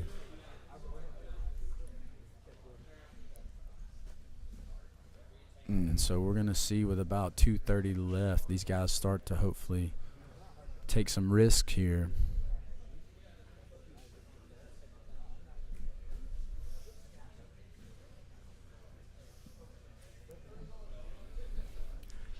Landon trying to get something going with a little inversion. See a little action picking up here, mostly just to clear. Every time somebody gets something, they clear. And that's kind of what we're seeing, which is what it is. Well, I think when you start the day, you think that you're just going to shake and bump and dominate some of these cats and start getting them out of there and catching those first-minute elbow genie points and things like that. You start to get later in the day, you got to put some respect on these guys. And, like, I might have to beat this guy by an inch, you know. And like we mentioned earlier in the stream, you know, making a big mistake could literally be, like we said, the inch that turns into a mile. And now all of a sudden you lost the match because of one exchange that you weren't disciplined in. And you know, I think that the misconception, similar to what was said in the chat, is that there's no incentive to pass. But once you're passed, you're in that dominant position, then you start getting the incentive. The calls go towards the player that is not pushing the action. So once you've passed, now you have the ball, so to say, and they have to initiate from there. But when you just keep sitting back on legs, you're right, there's no, like, anything happening to either person. So there's no incentive to just keep sitting back either unless you think you have one. Well, the only incentive is to submit and finish the other guy. And I know that some of the chat was earlier saying, well, like, what am I supposed to do when somebody's on your back? Well, there's definitely some counters to, like, body triangles that could submit the offensive person. There's little short kimuras and key locks and wrist locks and just a few different things. But just, like, laying there with your head heavy on the iron pillow defense or something is not going to get you into the PGF. Yeah. And nobody wants to see a ton of, like, hand fighting on their feet. Nobody wants to see just a lot of disconnections when you start to pass because you're not able to get in or you're diving on legs. We're looking to see some sustained action. It's hard. We're all learning. They're learning. And sometimes you just get the opponent that's hard to get anything off on. And we sit here and judge it because that's what we're doing. But overall, But there's really nothing to learn because history has proved that jiu-jitsu communities had a chance to make those rule sets popular, and they didn't. Well, I think after this, I don't know if they're going to even give a decision. Maybe they are.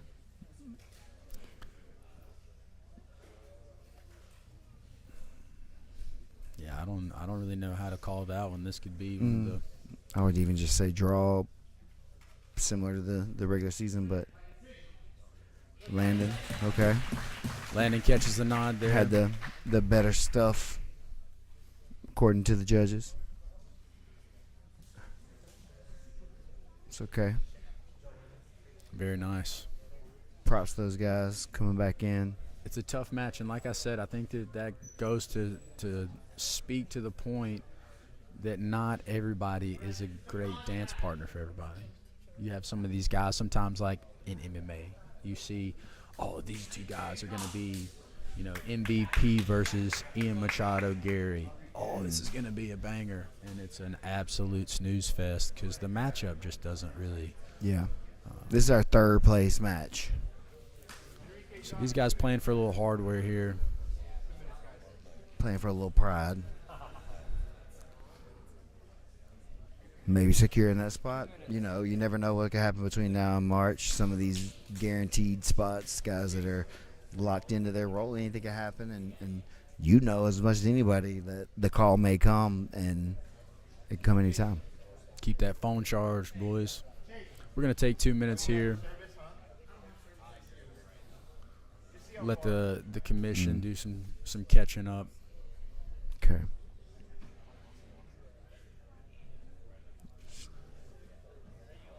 Man, so been a successful day so far. Really been awesome having Enigma in the house. These guys put on awesome tournaments all over the country. If you guys haven't been able to check out an Enigma show live, they stream their events. You guys should absolutely Download the app. download the app. Stay tuned. And we're back. There we go. Got us started. Cartwheel. He loves it.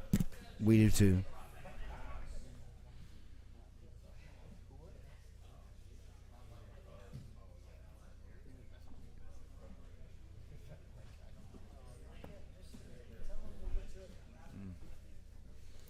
You know, Stephen, it makes me wonder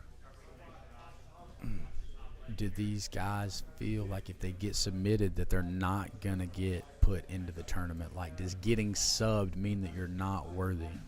I think so. I think that's what the impression is most of the time. I'm getting the feeling of that. Well, obviously in a traditional tournament, it's absolutely that way. But like we mentioned, you know, we're looking to make this more of a seasonal thing for sports. And hopefully the culture does continue to change where these guys aren't so worried about staying undefeated and they're more worried about what type of season they're going to carry into next year and the next year and the next year.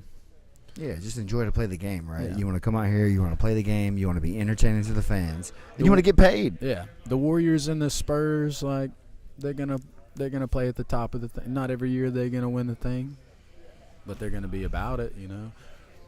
LeBron's had highs and lows throughout his long career, and that's what the PGF is trying to become, and they're trying to create longevity in the sport and get some of these guys full-time jiu-jitsu athletes instead of having to just go from promotion to promotion and not have an avenue to have that type of job security that you would want as a professional athlete. And we want y'all to be entertained. We want the fans to enjoy what they're seeing, and we're trying our best to make it a very exciting product, and that's what most of the changes are. Oh, my God. That's the bottom line. Ooh. That was something. He stood up, though. Enrique Barreto with a quick Enrique won. I don't know how. I think that he had a belly down, Oh, man. little rotational. Enrique made the commish jump. Josh seems to be walking it off, but adrenaline's a hell of a drug. Let's see if we're going to take another look at that from the I think they're going to spin that one for us. Enrique definitely belly down impressive. And just dropped his hips into the pocket right impressive. there. Oof. Wow. Man, you know that one had to count. Check out- We've seen that kid in and out of some He took some out some nice tough exchanges guys today. Rock Troll and Joshua Flores. Oh, here we go. We're looking at it right now. Once again, it's that opposite side straight ankle grip that allows the rotation. Belly down, yep. Man, when you get that pressure like this thing, the plane of the pressure changes. Man, it's just so sudden a lot of times that you can't stop the injury at that point. And that's why we say tap early if you can, tap often. But, you know, we're in here playing the game, and sometimes you think you're going to slip when you're not quite able. So I think it's here. You can see here, if you guys are looking at what we're looking at, the rotation of the foot, and then when he rotates, he's able to drop his hips back down into that pocket, and there's a heavy rotation. Think of the angle that you guys are looking at of his foot versus his shin. Now we add the weight to it, hips down. Boom, right into the back of that calf. Got one-handed, too. Just needed that. Very fulcrum. savvy finish. Man. I hope Josh was okay. He seems to be taking it well, but we'll see.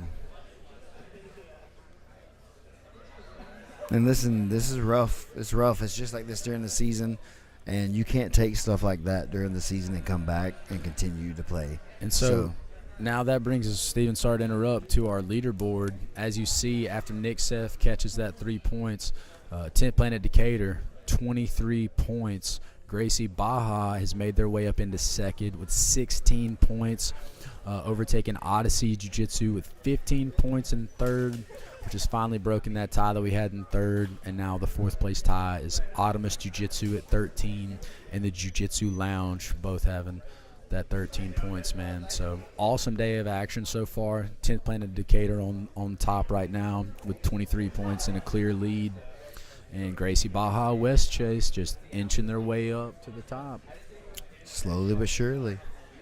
They give my man Enrique another match. He might take that trophy home by himself. I think he's the only one. I mean, I think the man's got all the points. 3-point plays all day. I don't know how he landed on 13, but awesome. I'm sure that there was an elbow genie point. Oh involved. yeah, that's true. He did get a quick one. I think. I don't know.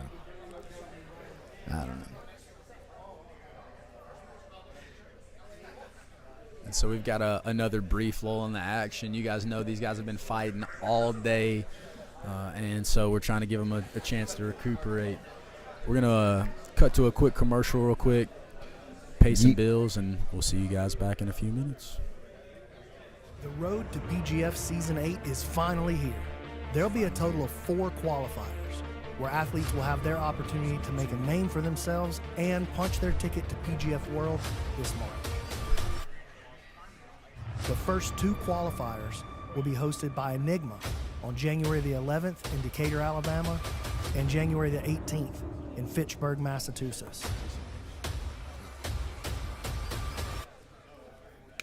The last 2 qualifiers will be hosted by Equinox on January 25th in Austin, Texas, and February the 8th in Las Vegas, Nevada.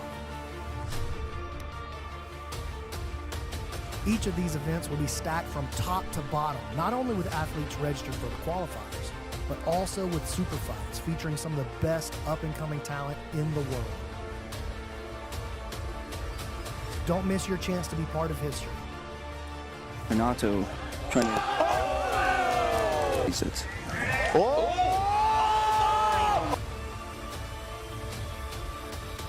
Click the link in our Instagram bio or scan the QR code on your screen to register for a qualifier or to apply for a super fight on some of the most exciting events of the year.